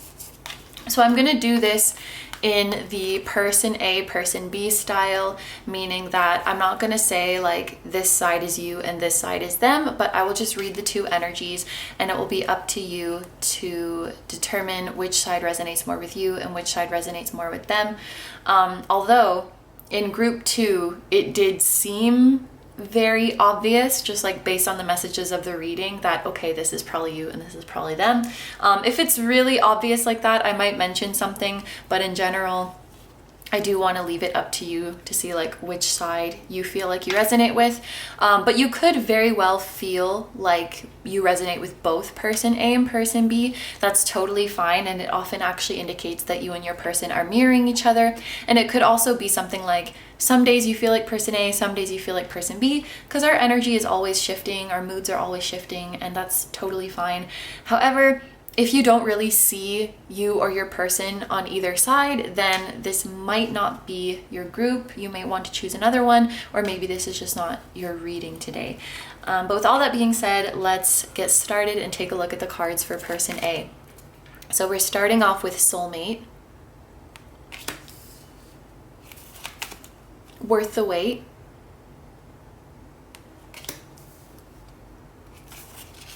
and sorry. Reconciliation. This card stands for reconciliation and forgiveness. Someone may feel very sorry for their actions and wants to apologize, or perhaps you are in this situation. It also may be important to forgive in order to move on. Okay, so for person B, we have guilt, know your worth, and unrequited love. The feelings in this connection are not mutual. One person gives more love than the other. Don't waste your energy on someone who is not interested in you. Okay, and then in the middle, to represent the energy in between the two of you, we have the moon with illusion. So with the moon here, Pisces energy could be significant. Whether that's like someone has Pisces placements or Pisces season. And then we also have the number 18 here, so that could be a relevant number, like perhaps the 18th of a month or something. And it also reduces to 9, so that could be a relevant number as well. But I just want to start over here. I want to talk about this soulmate card that came out. This is a beautiful card. And it also looks very spiritual in nature, like with the third eye, with the eye on the person's hand. I think that this is indicating quite clearly that person A does believe in soulmates and does long for a soulmate union, and quite possibly even feels that person B might be their soulmate, or knows that person B is their soulmate. And with worth the wait right next to this, I think that this makes a lot of sense. I think person A is someone who is really longing for, the highest type of connection, or a true soul connection in this lifetime. And they know that that kind of love is worth the wait. So I'm taking this very, very literally. Now with this reconciliation card here, and with what's going on person B's side, which we will get into in just a moment, I feel like this is a connection where there has been a separation, or there's just been, like, these people have just been through a lot together, and maybe things at one point had gone sour.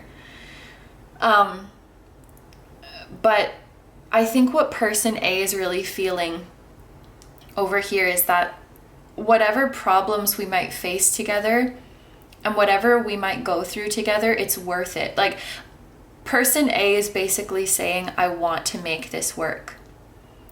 And I think this is simultaneously like them forgiving person B for any of their wrongdoings, but also apologizing for things that they might have done or said that contributed to the conflict.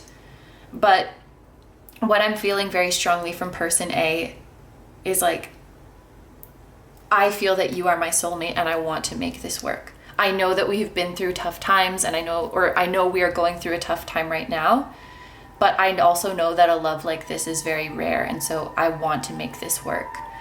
Now on person B's side, I can definitely see that this is someone who is struggling mentally, or who has struggled quite a bit mentally. With this guilt card, I'm just looking in the background, and I think that this represents the same person, or this is how I'm taking it. I don't know if you can see, but this is like a bottle of vodka, or maybe you can just tell from the picture. But person B could be someone who struggled with addiction, or who just struggled with their mental health. And that could have been something that put a strain on their relationship. And so now, wow, this guilt card can be interpreted in so many different ways. One thing I think that it's indicating is that whatever issues they were going through, it did put a strain on this connection. And this is maybe something that person B is having trouble forgiving themselves for. I almost feel like person A is being more forgiving than they are being of themselves. Like, they can't let go of the struggles they've gone through, and what they might have done as a result of those struggles, how they might have treated person A. And I feel like with these two cards together, I do feel like person B is someone who struggles with receiving love. I sometimes use this analogy of like a cup that has a hole in the bottom. So no matter how much you pour into it, the water will just like fall out of the bottom. And I sometimes use this as an analogy for someone like who really struggles with knowing their worth, or really struggles with loving themselves. It's like no matter how much we reassure them that we love them, or no matter how much we reassure them that they're worthy, if they have something inside them that is so strongly telling themselves the opposite, then all of what they're receiving externally is just like a temporary band-aid. And I feel like person B was going through something like this, where person A would continue to like validate them or reassure them, and it just wouldn't work because there was something within them that was preventing them from forgiving themselves, or that was preventing them from receiving that love. And the way I read these two cards together is like, if person B can't see their worth, or if person B can't learn to love themselves, then everything is going to feel like unrequited love. Like there's a part of their brain that's just going to convince them like, oh, don't waste your time. This person doesn't love you back. And this might have created like a self-fulfilling prophecy in the connection where some negative voice in their head said like, oh, person A's angry at you, person A's judging you, person A doesn't love you, or whatever it might have been. And that caused them to distance themselves from this connection. And it's very interesting that we have illusion in the middle. Like, I feel like there's been a lot of misunderstandings that stem from subconscious wounds or subconscious feelings. Because whatever baggage person B has, it's like, it's preventing them, I think, from seeing how much person A really cares about them. And even distorting the truth to make them think like person A is judging them, or person A is upset with them, or something like this. And it's like they can't forgive themselves from this dark past that they have. There could also be some of you where like person B is trying so hard to distance themselves from their past, to be like, I'm not that person anymore, that they put so much pressure on themselves to be like this perfect angel who does everything right and who never struggles. But then they end up resenting person A because they're like, I can't keep this up. I can't keep being this perfect person. And person A is like, I never asked you to be this perfect person. It's okay to be human. It's okay to struggle. It's okay to have these heavy emotions. It's like, I want to be there for you. I want to work through it through you. But I feel like person B can't really see that right now. Now, with that being said, with this sorry card on person A's side, and like person A might want to apologize, person A might have also, said some choice words to person B, like said some things that they didn't really mean when they were upset. And that could have really deeply hurt person B and pushed them even more into this like, okay, I have to be perfect. I can't slip up anymore. But I really feel like it's all misunderstandings. I feel like these people have misunderstood each other's intentions and true feelings because they're seeing things through their own like fear-based lens. But I think that when you take those off, you realize that all there is here is like two people who either like love each other or really care for each other and want to make things work, but are just scared of like letting the other down or losing the other. But this is a really hopeful card. I wish that I could remember the story better. I don't even know if I have the guidebook with me. I might have left it in Canada, but each oracle card in this deck has like a legend attached to it. Like it has its own story. And what I do remember from this story is that there's these two people, right? And I don't even remember who's who, but one of them is like, oh, I know this story already. Like we've played out this story so many times. Like you're gonna walk away from me. But then that counterpart, instead of doing the same, following the script that they always do, that counterpart like turns around and says, I love you. And so it's like they break the cycle of separations in that moment. It's like souls that have gone through this same story over and over again, that like we have these fights or we have these misunderstandings and we separate such that the soul is like, oh, I already know how this is going to go. But then one soul like turns around and says, I love you. And it's like, oh, this time we're choosing union. We're choosing to work it out. And I feel like person A really believes that this can happen. With person B, I feel like just in the current moment, they're still tied to their guilt, or they're still tied to this inability to receive. But I feel like person A is holding on. I feel like person A is being patient. And I also want to say with this moon card, I feel like there's very strong, like, clairsentience between, I want to say this couple, but between these two people, like being able to tune into each other's emotions, even from large physical distances. like picking up on each other's feelings or knowing how the other is feeling. And, you know, it could be very subtle or it could be very intense. Maybe it depends. But I definitely think that your heart spaces have that psychic connection. You could also see each other in dreams a lot. If you dream a lot about this person, the moon card is confirming to you that this is mutual.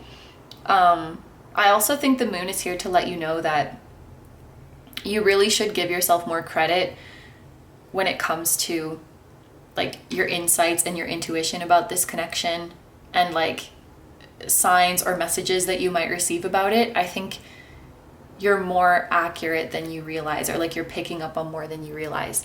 But this is what I see for the overall energy check. So hopefully by now you know whether this is your group or not.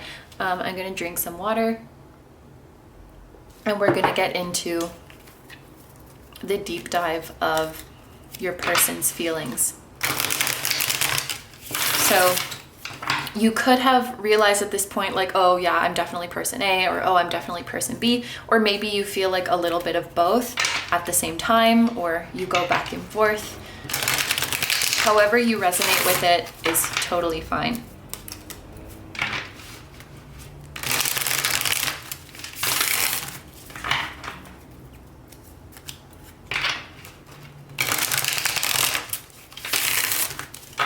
Okay, so the first thing that we want to see for group number 3's person is their head. So what's going on in their head? And we have this is strength.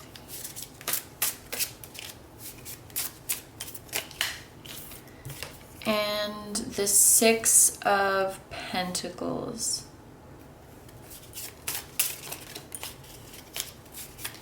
And in their heart, we have the King of Swords.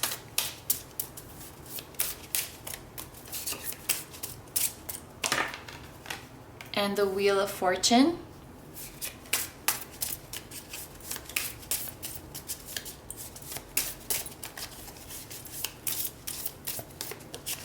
In their soul, we have the 8 of Cups. And the Page of Wands.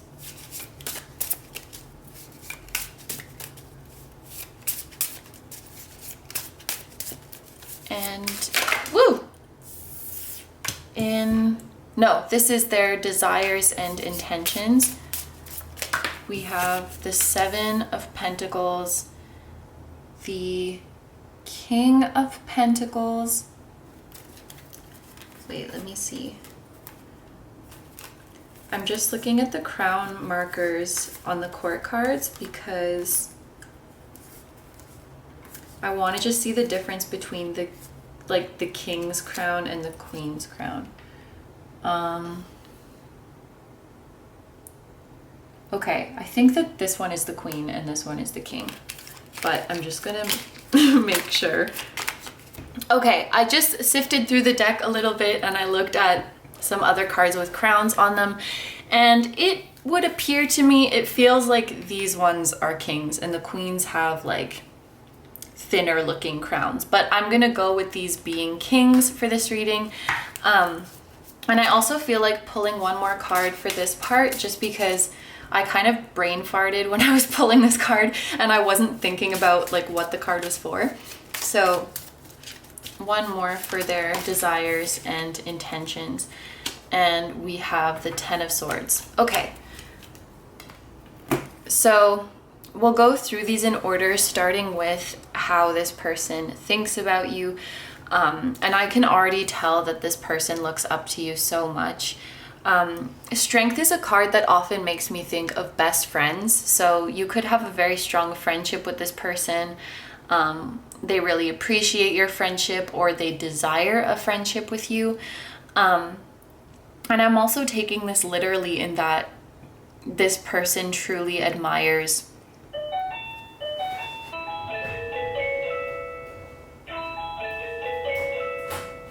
Okay, so the doorbell just rang in the middle of your reading, and it was a new deck that was being delivered, the Song of Gaia Oracle. So I feel like we definitely have to use this in your reading if it arrived in the middle of your reading. So I might pull some cards. No, I will pull some cards from this deck, I think at the very end.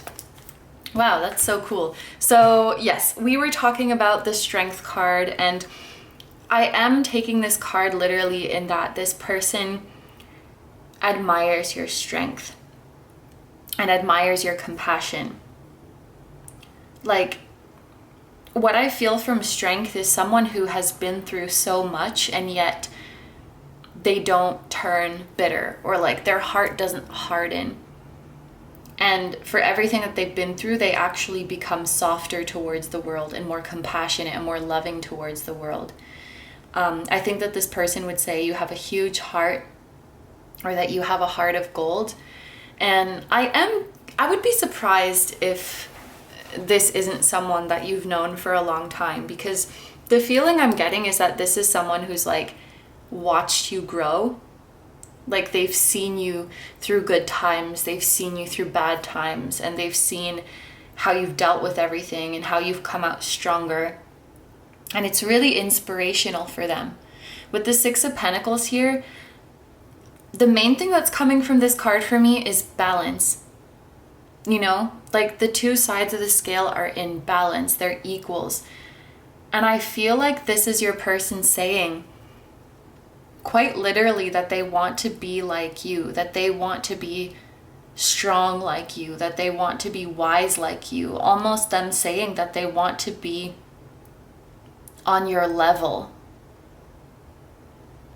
They want to work on themselves like you have, and they want to be like your equal. I think you're a huge, huge inspiration to this person. Also, very interestingly, both of these cards are indicators of soulmates for me personally, because with the Strength card here, I did say best friends, but I normally interpret this as like our souls are best friends. Like, our souls have been together forever and know each other super well. And then for the Six of Pentacles, for me, I think of it as like a second Two of Cups in the tarot deck, because we normally see two people who are dressed, like in the Rider-Waite, for example, we see two people dressed in yellow and blue, which is the same color as the Two of Cups people. And then there's like a third person above them. And I think of that as like the spirit guide who is helping these two people come into union. Or like the higher self that is helping these two people come into union. So that's where I got that second interpretation. And I just think it's interesting that we have the soulmate card here, and then both of these cards that are indicative of soulmates. This could be indicating that, you know, this person really does see you that way. Almost like an other half, so to speak, for lack of a better word. But I guess like their counterpart, the energy that complements them. I think they really do see it this way, and I think that you're someone who makes them want to work hard and who makes them want to better themselves. So I can see that they're thinking really positively of you, and that they want to keep you in their life. They would say, yeah, you're like this person's best friend, or they're really craving that closeness with you. So for how they're feeling in their heart, I'm getting separation vibes from this group, or things just aren't exactly how you wish that they would be. Because with the King of Swords here, I do feel that this person has learned a lot from this connection, but they've also been through a lot of like hurt from this connection, whether that's from conflict that has been on between the two of you, or external circumstances that cause problems, or maybe that was this connection like triggering old wounds, or this connection held up a mirror to them and that was uncomfortable because they weren't ready to see the truth of who they are. But for whatever reason, I do feel like your person has been hurt, or they've been through a lot emotionally in this connection. And I think that they've come to the conclusion that maybe right now it is not time to be in union with you, or to be so close together with you. I know it's something that they want, like we can definitely see that, Like, this is something that they think about because this is in their head. So they definitely think, I want to be with group 3. I want to have this union with group 3. But something in their heart, like, tells them that it's not time. And I think the King of Swords being here, because swords are very, like, rational, very logical. It's this feeling of, like, their heart is being rational. Their heart is not getting carried away with emotion.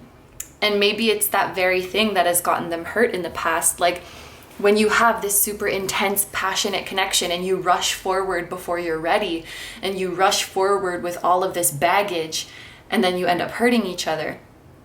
So I feel like their heart has learned from whatever happened in the past, and they're saying, like, as much as I want this, I'm not going to get carried away, because I know what happens when we rush forward before it's time. I know what happens when we let our desire or our passion get the better of us, and we throw our unresolved baggage to the back burner and just try to, like, collide into a union together. It won't be good for anyone. And so the King of Swords is taking a rational approach and saying, like, I'm going to take this time for my transformation. I think that's what these butterflies are representing. And with the Wheel of Fortune here, when this comes to how someone is, like, thinking or feeling about a connection, to me, this is like leaving it up to fate. So not only do they want this union, but I feel like deep down in their heart, they know that it's going to happen when the time is right. And so they're, like, leaving it to the universe to determine when that's right, or, like, leaving it to a higher power to determine when that's right. They're saying, like, you know, when the stars are aligned, when we're ready for each other, like, I know that we're going to be together. And I feel like this person really believes that. And this is really sweet. So moving on here, we have how this person feels about you in their soul. And this is very interesting with, you see how there's, like, a cat face in the moon? I feel like this is them saying that their soul is watching over you. And I feel like this is their soul actually encouraging you to step out of your comfort zone. I think what this person's higher self would say about you is that you're incredibly talented and you have so much potential and you have so many amazing blessings ahead of you. I think that they see you as this Page of Wands. Page of Wands is creative, talented, very capable. Like, he's still a baby, but he's about to go out there and make stuff happen. I think they're encouraging you to step out of your comfort zone, and more specifically, they might be encouraging you to pursue your dreams or pursue something creatively, which maybe you have told your person about, like, all the things that you want to do, the adventures that you want to go on, the goals that you want to achieve. This is them saying to do it, because their soul is saying about you that, like, you can literally do anything. When you want something, you're going to make it happen.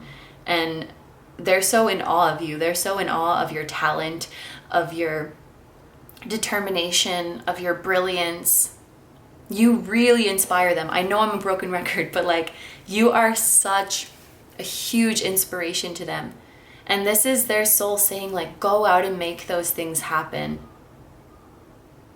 I think they're saying this house is too small for you, or, like, your current environment, it's too small for you. The Eight of Cups means that our current situation is not serving us anymore, and so we embark on a new journey. Both of these cards are giving vibes of embarking on a new journey to find something that's more meaningful, that's more fulfilling, that's more exciting. And I can just hear their soul saying to you, like, you can do it.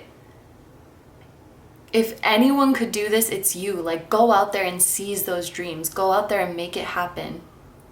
Start that project, create that thing, pursue that dream. I believe in you and I'm watching over you all the time. I think the moon is like significant to your connection as well, because this is, I almost said this is your soulmate, but yeah, this is your person's face in the moon, who could very well be your soulmate. And then we have the moon here as well, which represents your connection. So I don't know. It could be further indicating, like, that you have dreams about each other, or maybe there's a special significance for you guys, like with the moon, or like you look up at the moon and you know that your soulmate and you know that your person is watching over you.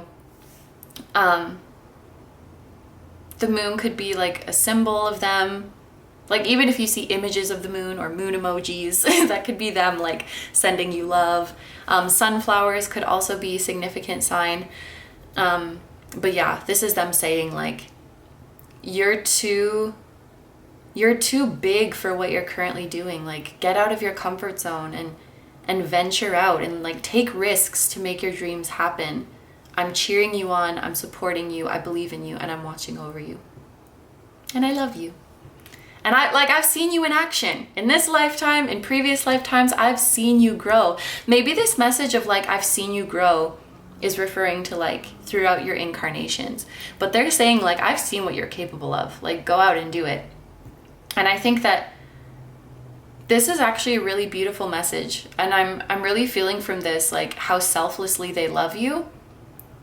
Like in the 3D and in the 5D, because their 3D self is saying like, I know what's best for us at this time is not to be together. As much as I want it, I know that that's not what's best for us right now. And so that's already like, they're selfless. They're putting aside like their selfish desires. And then their soul, rather than saying like, oh, I want you to come back to me, I just want you to be with me, they're like, I want you to go out and achieve your dreams, and I want you to go out and be happy. And I know that we'll find each other or find each other again when the time is right. And I want you to rest assured that that's the truth as well, and be free and not worry. That's so sweet. Okay, so next we are moving on to, oh my gosh, I'm like getting chills looking at this Ten of Swords. Ooh, oh my gosh. Okay, we're moving on to their desires and intentions for this connection. So we have the Seven of Pentacles, which is such a classic, like worth the wait. Good things come to those who wait. Good things take time. We're not going to rush the situation. We're not going to force the situation. So this person, I don't know which side they're on, but I can say that they definitely believe in these two energies. They believe in this soulmate energy, and they believe in this worth the wait energy. Especially with the King of Pentacles, like when it comes to connections and partners, this is like life partner material. This is like cream of the crop in terms of connections, like a really precious, really, really highly valued connection. So literally with these two cards together, what they're saying is like, when I find someone like you, of course it's worth the wait, and I'm not going anywhere. So they really do want to see things through. And then with this Ten of Swords, Ten of Swords represents endings, and just something about, I don't know if this was the intention of this card, it's just the way I saw it that made me like, whoa, it gave me chills. It kind of looks like this person is standing on a stage and they're holding like bouquets. You know, after a performer like finishes their performance and they get flowers and they're like standing on the stage and they bow.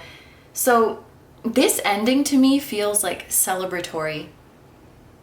And with swords representing, and I was just talking about this in another group, that the Ten of Swords made me think of like a karmic cycle.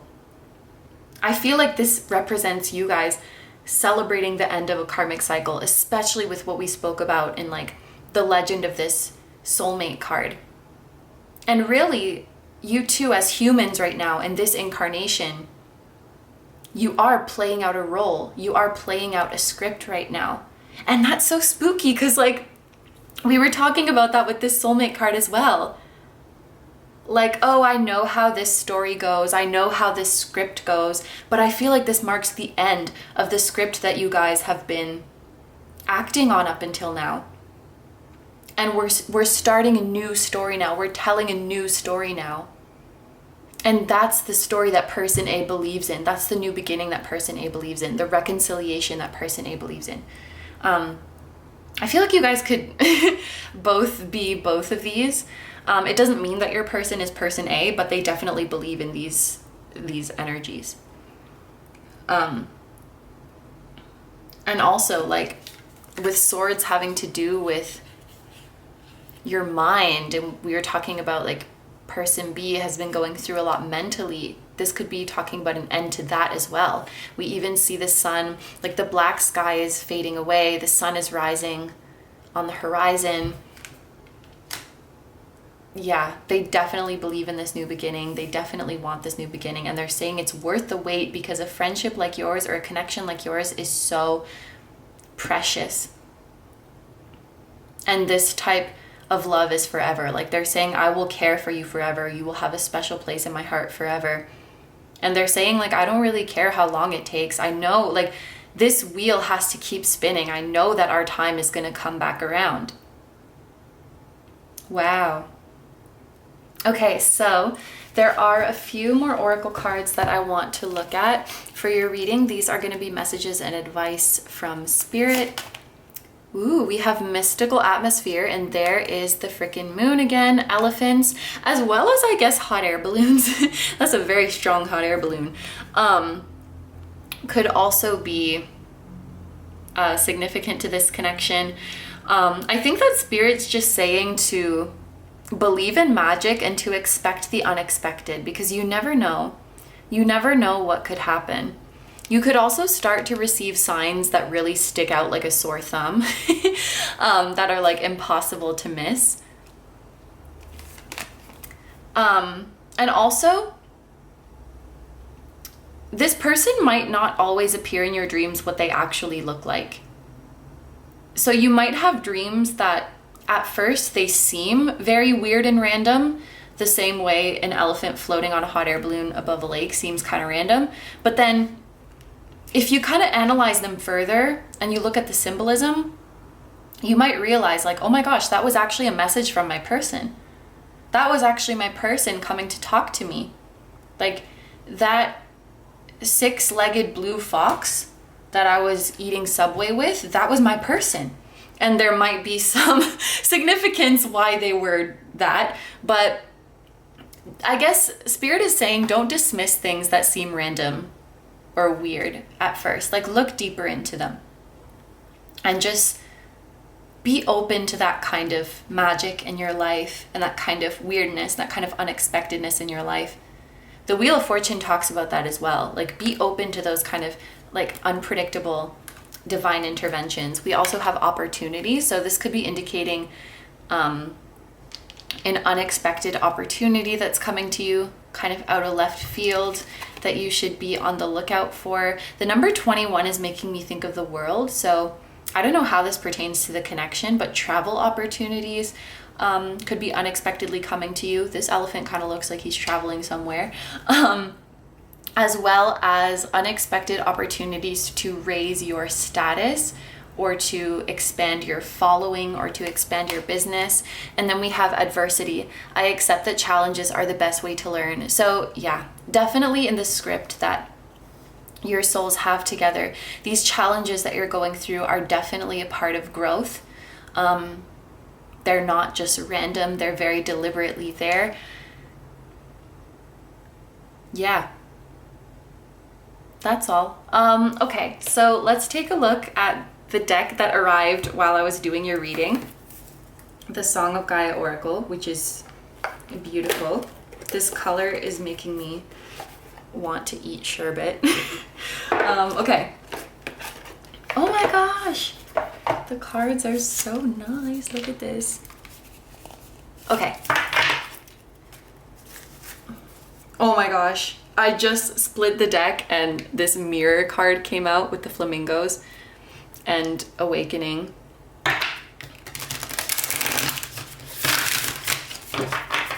Let's take 2 for group number 3. Oh my gosh, and it's the mirror card. So the mirror card wants to come out. And then we have dream time. Okay, yeah, you guys are definitely hanging out in your dreams. Messages and healing in dreams and get enough rest. So Let's read the messages in the guidebook, starting with mirror. Mirror, mirror on the wall, whatever you see out there also exists within you. Pay attention to anything that feels like a pattern in your life, because that is a mirror of an internal energy. In the good and in the bad, the mirror shows you what exists within you. If you are really inspired by and looking up to someone, it means you have the same potential within you as they do. If you are judgmental or jealous about something or someone, they probably represent an energy that you are denying within yourself. Remember, polar opposites contain each other and are ultimately one and the same. For example, a deeply empathetic person can attract a narcissist into their life. The narcissist is mirroring to the empath their lack of boundaries, where they are not standing up for themselves and where they are putting others' well-being before their own. Mirror helps us grow and understand ourselves. It doesn't always reflect to us what we would like to see, but we can learn from the triggers. What we see in the mirror is what is alive in us. People may project onto us in their own viewpoints, which might have nothing to do with the actual truth, and we do it to others as well.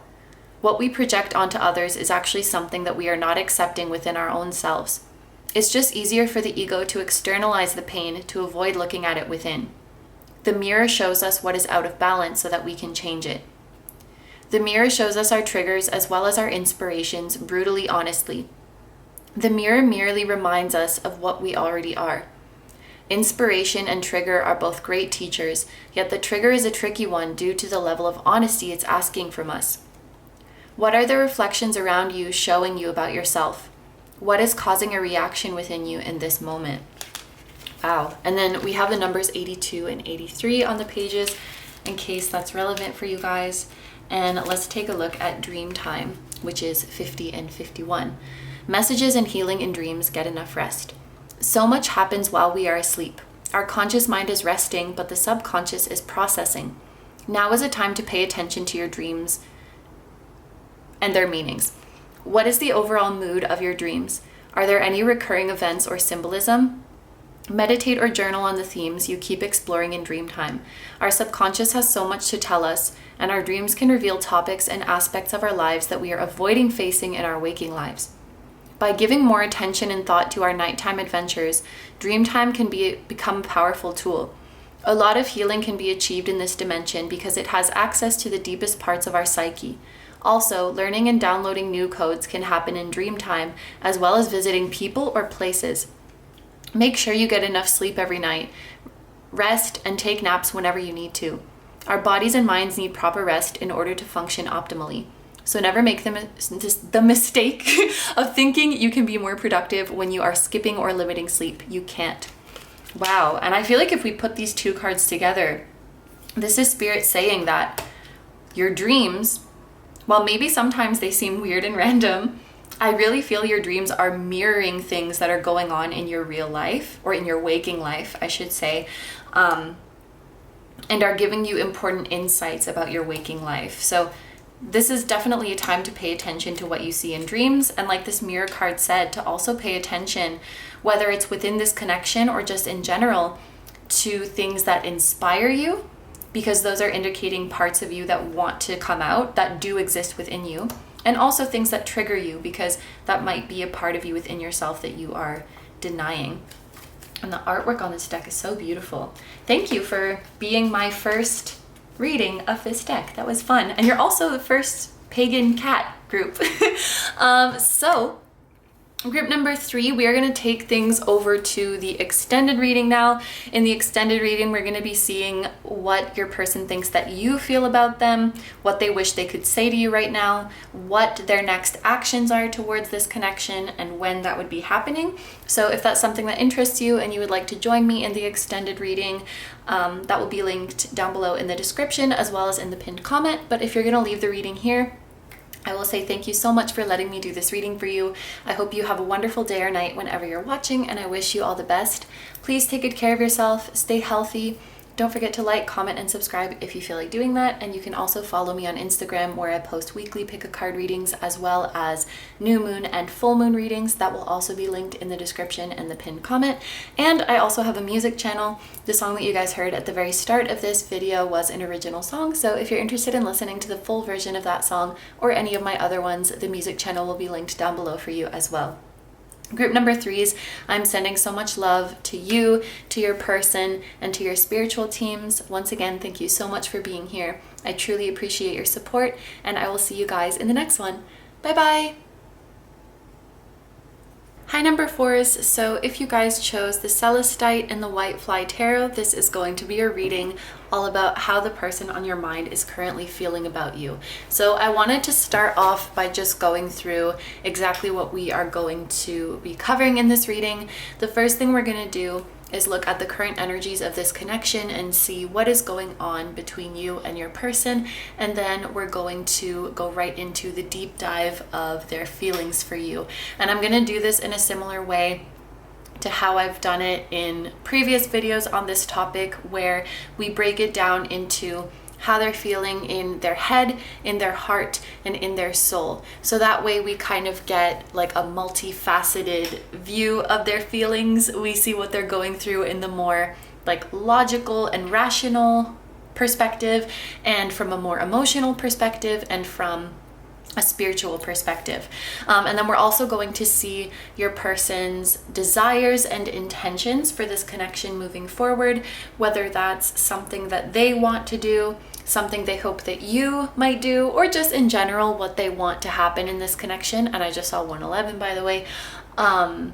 And then we're going to finish off the reading with messages and advice from Spirit.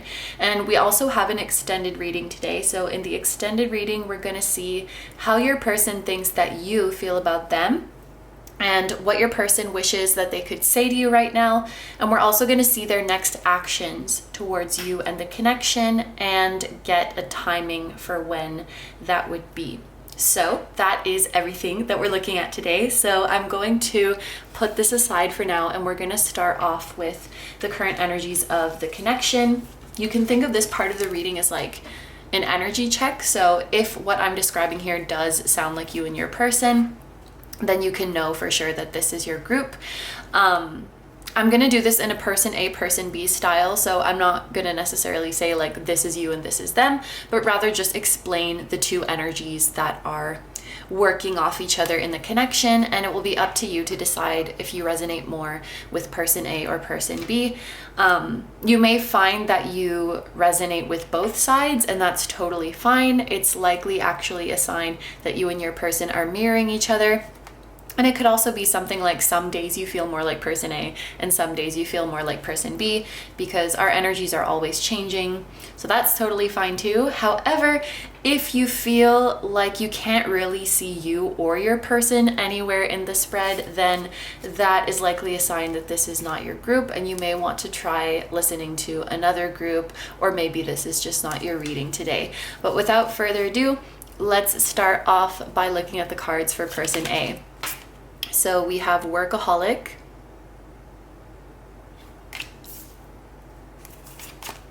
lessons learned, and not for you. This situation and person is not for you. The universe wants better things for you. Rejection is the way your spirit guides protect you from something that is not in your highest good. And then for person B, we have recovery, be spontaneous, and spirit guides. Ooh, and we have 1111. So I saw 111 when this video started, and now here's 1111. Your spirit guides are watching over your current love situation. Pay attention to repeating signs. This card also means that you are protected and it's safe for you to love. Okay, and then Okay, and then we have this card in the middle to represent the energy that exists between the two of you. And we have the Four of Angels with rest, and this is the Four of Swords. That noise was like a message coming in. That might be a sign for some of you that communication from this person is coming soon. But let's take a look at these energies here. I feel like the energies that are appearing here, it's more about like what each of you are going through in your lives individually, rather than like how you're interacting with each other. The Four of Swords in the middle, it could represent that this connection is on somewhat of a break, so to speak, or it's just a little bit slower right now.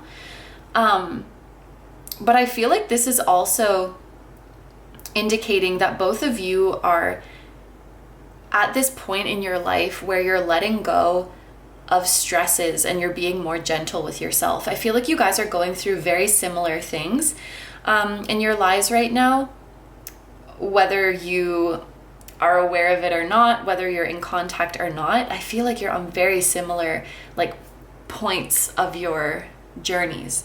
So I'm gonna start over here with person A. First of all, when I look at this workaholic card, the word prolific comes to mind. Like person A is prolific. So they've created a lot of works, or they're very successful in their career or something like that.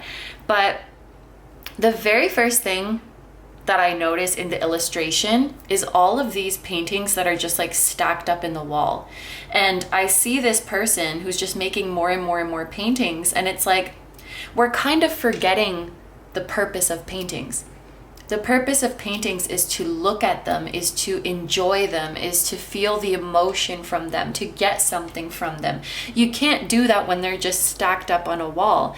And the way this looks to me, it's just like a pile of finished products, and we're just trying to put out more and more and more, and kind of forgetting the reason behind like why we're doing what we're doing. And I think this is what happens when we get into a workaholic mindset. Like it becomes more about the grind, and it becomes more about the output.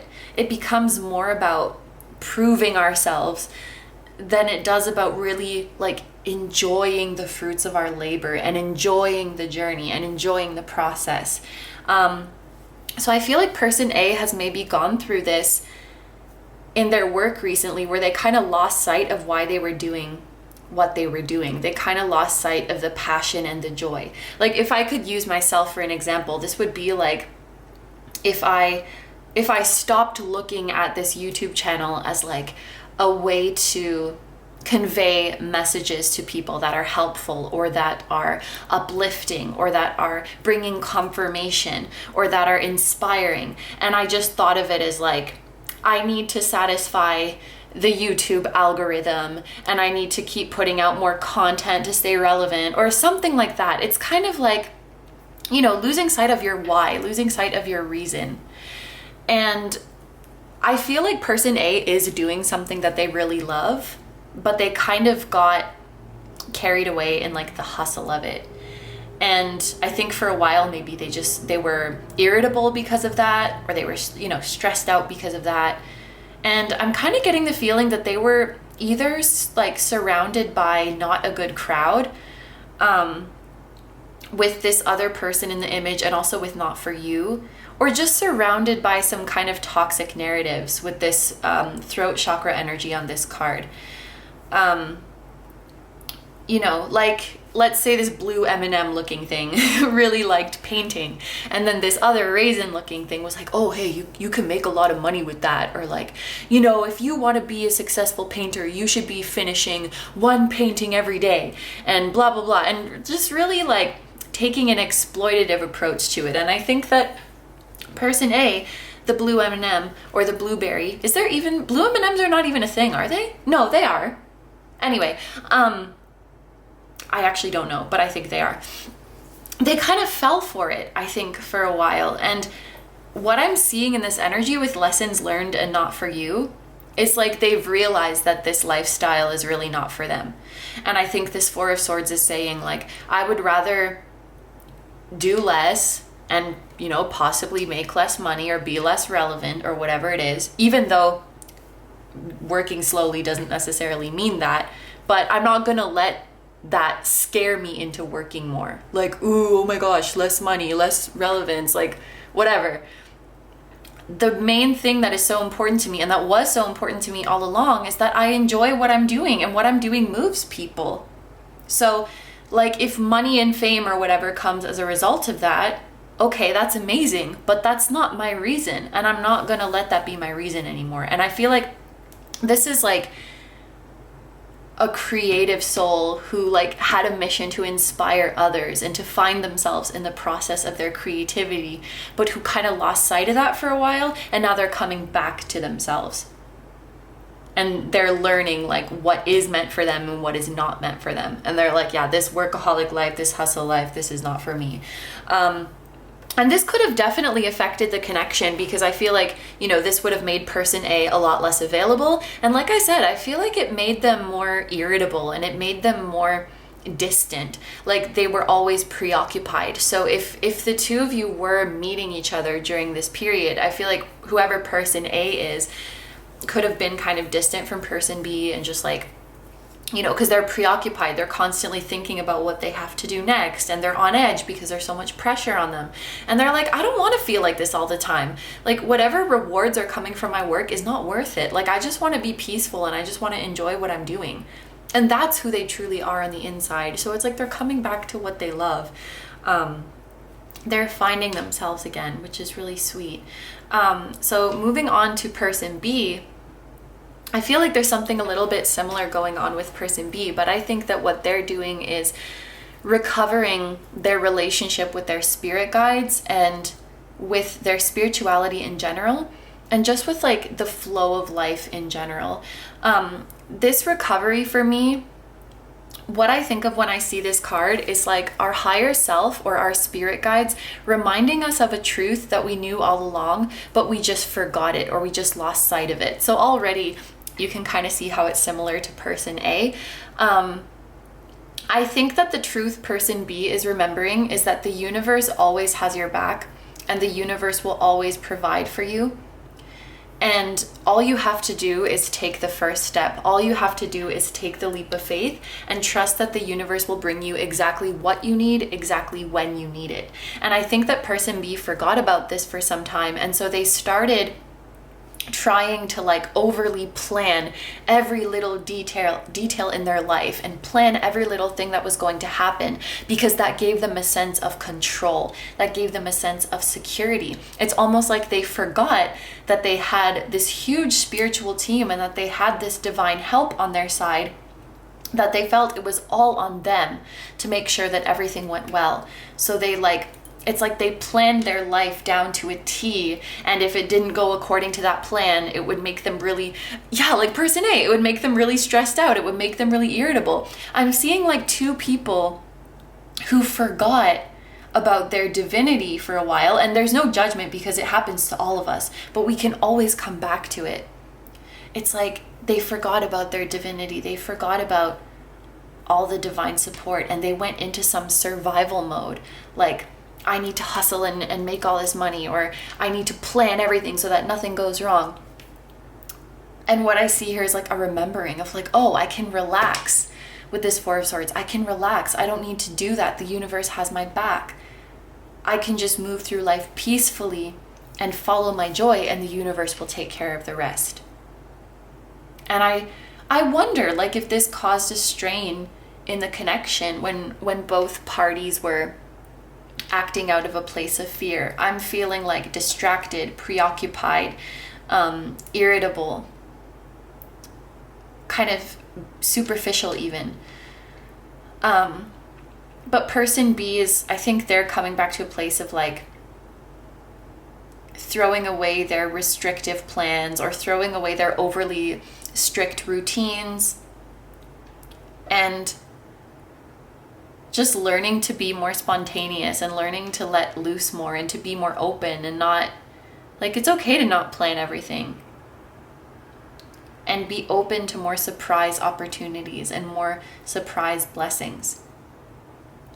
So I guess it's kind of different situations, but the energy behind it and like the lessons being learned behind it is really similar, which I think is really cool. But both people are moving into a place of being much more peaceful. And I think that you're going to start, whoever you are, or maybe you're both of these energies, you're going to start to feel like yourself again, and your person is going to start to feel like themselves again.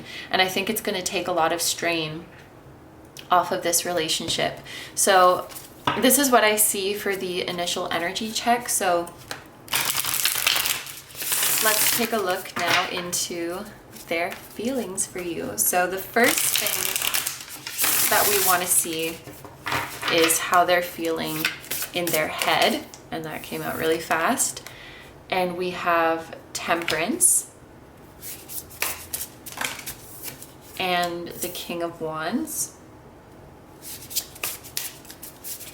How they're feeling in their heart. The World, oh my gosh. And the Nine of Swords. Oh, wow. In their soul, we have the Queen of Swords and the Lovers. Okay. And then for their desires and intentions moving forward, we have the Nine of Wands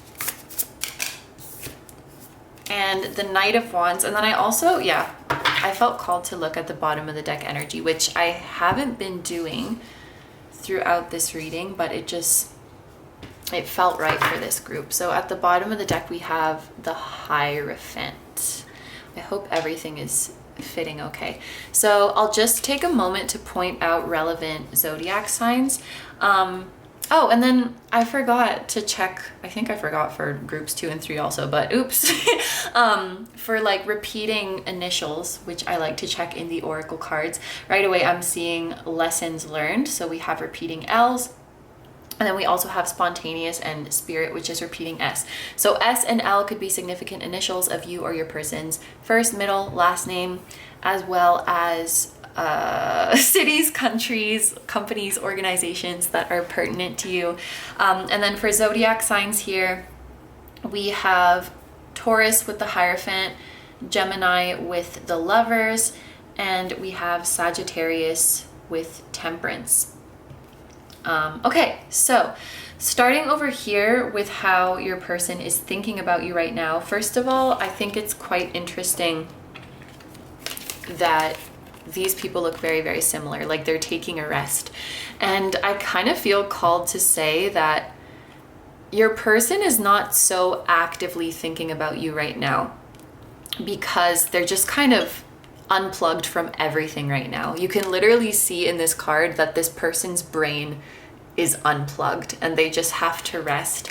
I think that no matter like where you felt your person's energy, I think that they have been overworked or overstressed in some way, because Temperance is about balance. So if this person has to unplug to get back to balance, that tells me that they've been coming from a place where they've been like overstimulated or overworked or overstressed out, and they just need a time to disconnect from everything and to get back to themselves, which I think really matches with this energy. And then we have the King of Wands, which usually this indicates to me someone is very focused on themselves right now and their own journey and building up their self-esteem, building up their confidence, thinking about the life that they want to live. I think that, this is not a personal thing. This is not like, oh, I'm not thinking about you right now. It's like, I'm not really thinking about or prioritizing my connections in general because I'm exhausted right now. I don't know if you guys have ever been through something like this, or you know, like someone in your life has been through something like this. I just came out of a period like this where I was really bad at texting people back, or when I did, I just couldn't really give them a lot of my energy. And I felt bad about it, but maintaining my friendships during that period felt like a chore because I was just so drained. I had a lot going on in my life, and there was also one particular connection that was like taking up a lot of my energy that all of the other ones started to feel exhausting. And I had to do some releasing, but I feel like this is the energy that they're in right now. I feel like this can indicate more like how they see you. I feel like this is more what they're currently thinking right now with Temperance, and this is indicating how they see you. And I would say with the King of Wands, this person sees you as a badass. This person sees you as someone, first of all, who is incredibly physically attractive, incredibly charming, funny, inspiring, and very capable. Like, you could do anything that you set your mind to and you could kick ass at it. So I think that this person looks up to you a lot. And I also think that they have this idea, it could be true, I don't know, but they have an idea that like you have a lot of options, or like a lot of people are attracted to you, like, oh, you must be so popular, you must get so many DMs or whatever it is. And honestly, they just find you very hot. Like physically, but also your personality is just so warm and bright, and I think when they're around you, it feels like a ray of sunshine. So this is really nice. Now moving on to how they feel in their heart. This to me reads like they worry about whether you feel the same way, because they look up to you so much, they admire you so much, and they're very attracted to you, for sure. Some of them, I'm even hearing like they want to collaborate with you. That's probably only for a few of you. But if you are like creatives, or if you do something like kind of similar for work or something, I don't know if that resonates for you. I just heard like they want to collaborate with you, and they've kind of been admiring you from afar, like a secret or not so secret admirer.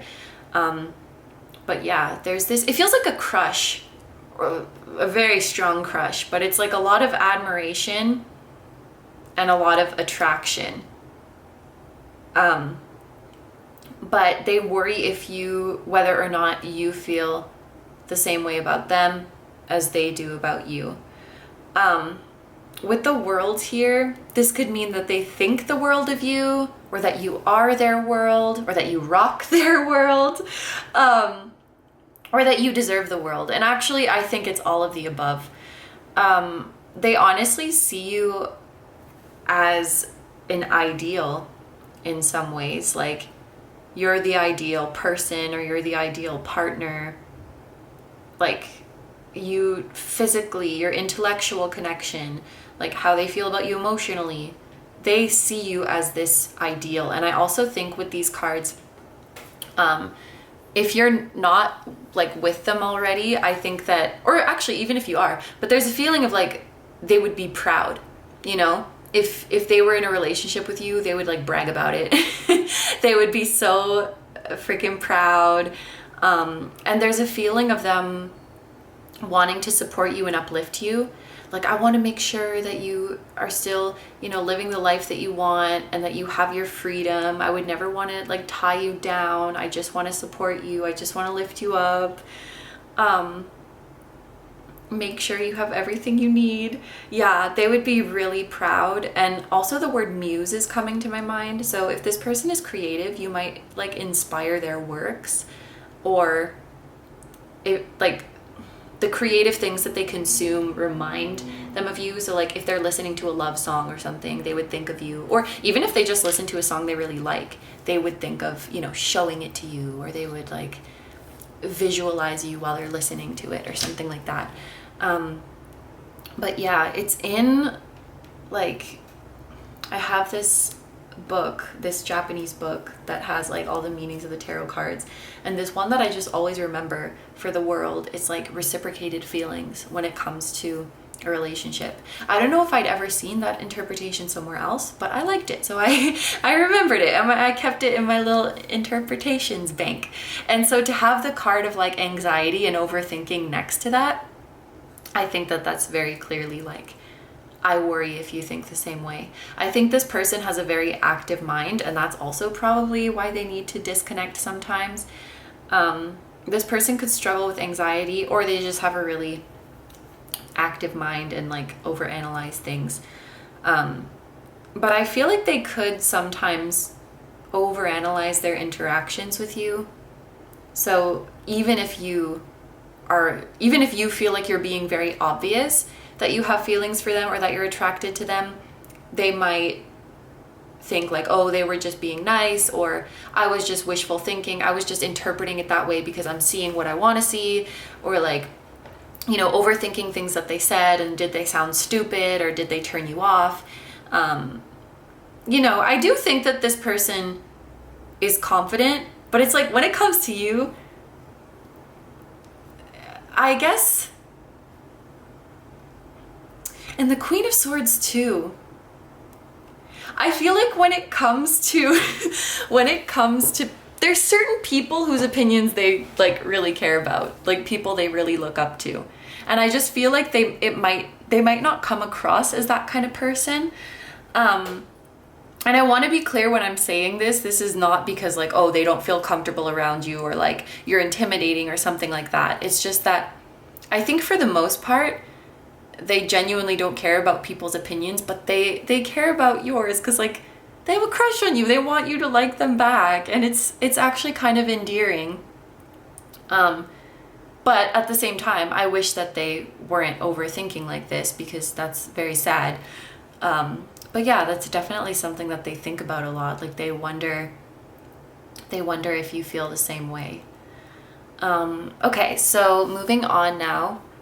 We have the Queen of Swords and the Lovers for how they feel in their soul. And this is kind of funny, because while I feel emotionally, like as a person, they could get nervous sometimes, their soul is like cool as a cucumber with this Queen of Swords here. The Queen of Swords in this context, I feel like she has a very healthy emotional detachment to the outcome of this situation. And the Queen of Swords can also come through as someone who, you know, she doesn't take herself too seriously, because she remembers at the end of the day, it's not that serious. So I feel like when you guys are together, or when you guys are interacting, their higher self would like say to them, like, just relax, it's your buddy. Like your souls definitely know each other. Your souls definitely like each other. And they're like, yeah, it feels endearing for some reason. Like, I really don't think it's like a harsh anxiety or something to be really worried about. It's like they get nervous, or they get butterflies, or it's like they want to impress you. It's a more light-hearted kind of nervousness. Like, I don't want you guys to worry, because I feel like their soul is looking at this as if it's kind of funny, or it's kind of endearing. Like, why can't you just chill? Maybe this person has like no chill when they're around you, and like they're pulling out all the stops trying to impress you. Or maybe they have this like really big gender neutral macho. I know we like associate macho with men, but just like, ooh, I'm so like bold, I'm so confident. And then when they're around you, they're like, oh, hi group number 4. But that's the feeling I'm getting. There's something about that I think their soul finds kind of funny, and you might find kind of funny if you know the energy of their higher self. It's like, come on, just relax. Just relax, it's me. But I think that their soul feels the same way, and that they just want you to be happy, and they just want you to succeed in everything that you're passionate about, and they just want to support you. I feel like their higher self protects you. They protect you from negative energy or like psychic attacks. It's like they offer you psychic or spiritual protection with this Queen of Swords. So like, I don't know if you guys have enemies, or if you have people who are jealous of you or something like that, they cannot do anything to you, because this person's higher self will just like fight them all off with their sword. They're here to protect you so that you can achieve everything you want to achieve, almost like a part of your spiritual team.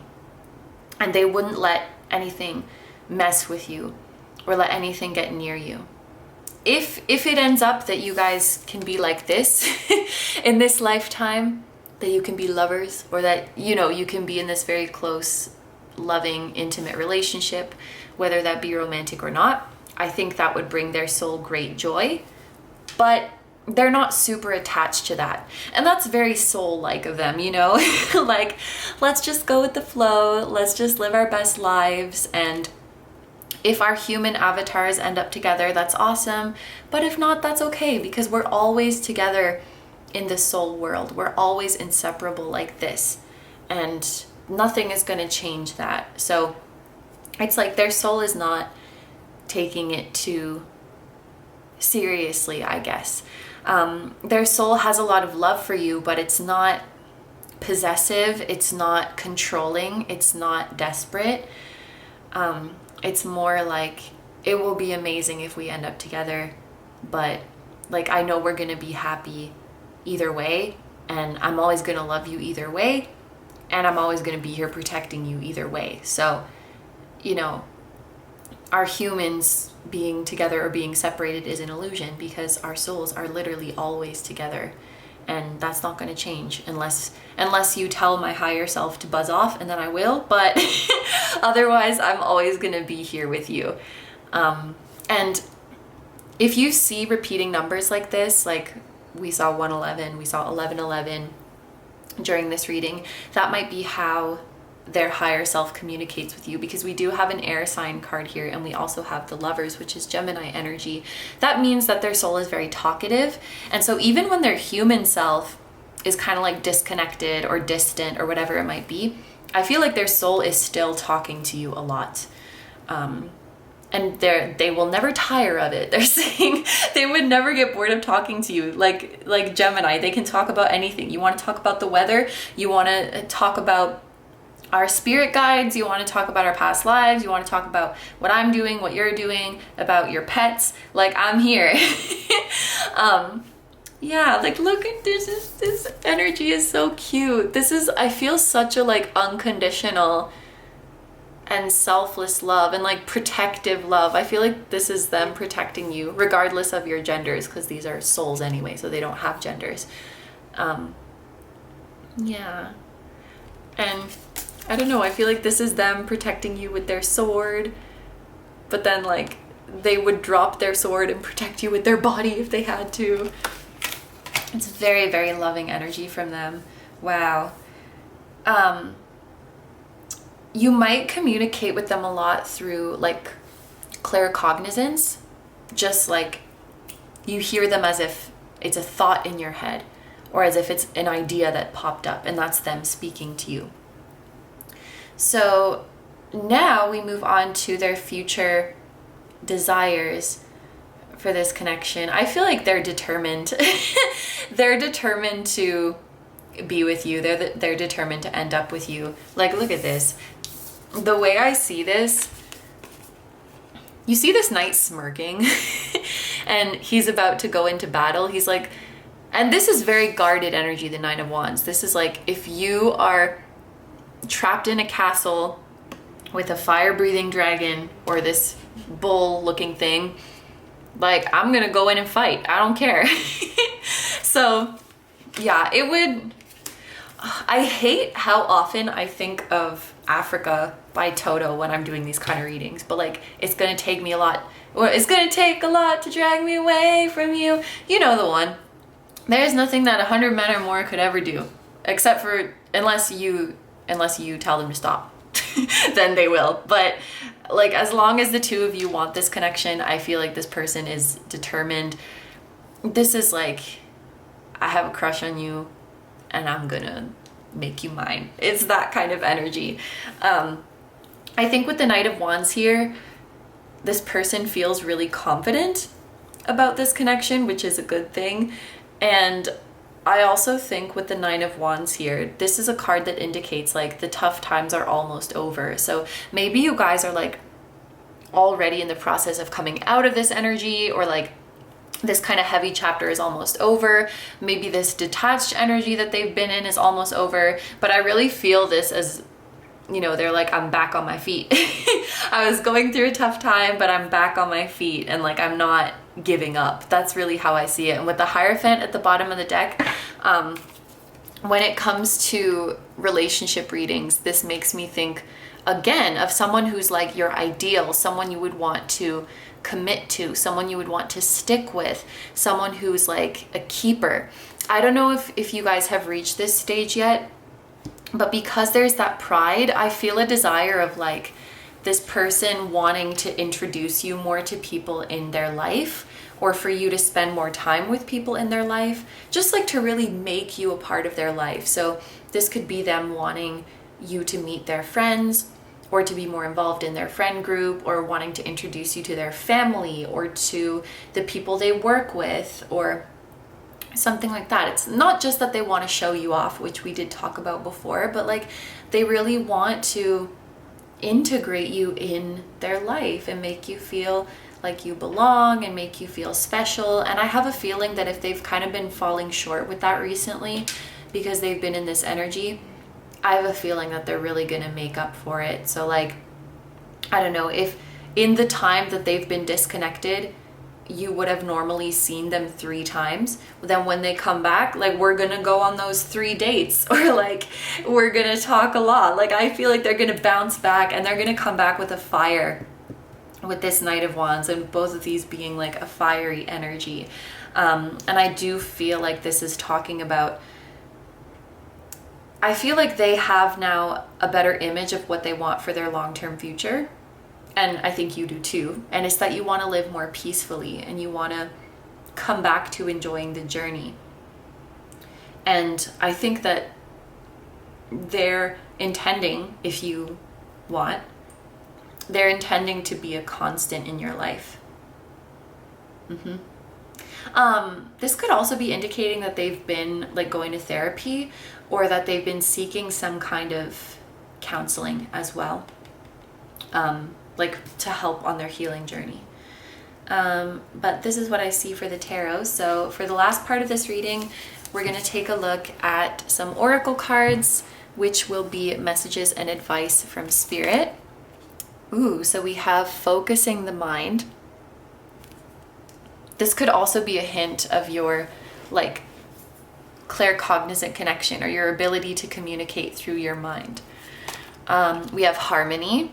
Yeah, I feel like when you're in a meditative state and you focus your intention on communicating with them, you're able to do that. And I also think that these 2 cards together are a message from Spirit that you're both moving into a place where you will only focus and give your energy on things that are in alignment with you, on things that feel harmonious, that feel good to you. I feel like this is kind of your vow that you're making to yourselves and that you're making to each other. Like, we're not going to chase things that don't feel good anymore. And I know it sounds like such common sense, but a lot of the times we do lose sight of what feels good and what's in alignment, and we chase things that aren't meant for us and that drain our energy. And I feel like this is you guys committing to yourselves, and almost like your higher selves promising to each other, like, we're going to focus on our harmony, we're going to focus on our peace, we're going to focus on what feels good. And if that brings us together, which it probably will, then that's awesome. Oh, and then we have love. I commit to the practice of seeing good. Literally, I commit to the practice of seeing the good in all things. So I feel like that's definitely a reiteration of this message, but I also think that this is advice from Spirit. You know, whichever side you've resonated with, or maybe you resonate with both, that can obviously be a tough experience. Like if you're in this workaholic energy, or if you're in this overly controlling energy because you forgot about your divine support, that's a tough energy to be in, and that's a tough experience to have. But I think this is Spirit asking you to see the good in that situation, because at the end of the day, it's a reminder. Having an experience that doesn't feel good is a reminder of what does feel good. And those negative feelings that you may have experienced were only serving to redirect you. And hopefully this time around, with the experience you've had, you remember. So that negative experience serves as a reminder, and it serves as like a memory of like where we don't want to go again in the future. And then this last card, this card made its debut in this video in group 3. Group 1 and 2 didn't have it, but then while I was filming group 3, it came in the mail, and then I was like, okay, if it came in the mail during group 3's reading, like it only feels right to pull some cards for them. So then I was like, I'll pull one for group 4 as well. So this is like a new deck making her entrance. This is the Song of Gaia Oracle, and we have Intuition, the next level of your journey, activating full potential. And I want to read from the guidebook for this one. So let's get the intuition page. Okay. And it's page 65 and 66, in case that's relevant for you guys. Okay. We live in a modern time mystery school. Life is the school, and at every moment, it's initiating you into the next level of your evolution. Every experience you need to become who you are meant to be is going to be provided to you by life. Often, initiations are not the prettiest of experiences, as they might come in the form of a challenge, such as a disease or leaving a relationship with abusive dynamics. That's life saying, "Hello, it's me. You came here to grow, and now you are ready to be initiated into your next level. Let's go." We often resist the form the initiation comes packaged in, simply because we don't like the unknown, and we would like to stay in control of the way things unfold. But life has better plans for us. It knows exactly where we are meant to go, much better than we do, and what we need to get there. Initiation prepares us for our fullest potential. Welcome it with excitement. Ooh, I feel like that goes so well with the messages we spoke about up here. And what a lovely way to finish off this part of the reading. So we're going to move it into the extended reading now, where we're going to find out what your person thinks that you feel about them, what they wish they could say to you right now, what their next actions are towards this connection, and when that would be happening. So if that's something that interests you and you would like to join me over in the extended reading, that will be linked in the description as well as in the pinned comment. But if you're going to leave the reading here, I will say thank you very much for letting me do this reading for you. I hope you have a wonderful day or night whenever you're watching, and I wish you all the best. Please take good care of yourself, stay healthy. Don't forget to like, comment, and subscribe if you feel like doing that. And you can also follow me on Instagram, where I post weekly pick-a-card readings as well as new moon and full moon readings. That will also be linked in the description and the pinned comment. And I have a music channel. The song that you guys heard at the very start of this video was an original song. So if you're interested in listening to the full version of that song or any of my other ones, the music channel will be linked down below for you as well. Group number 4 is I'm sending so much love to you, to your person, and to your spiritual teams. Once again, thank you so much for being here. I truly appreciate your support, and I'll see you guys in the next one. Bye bye.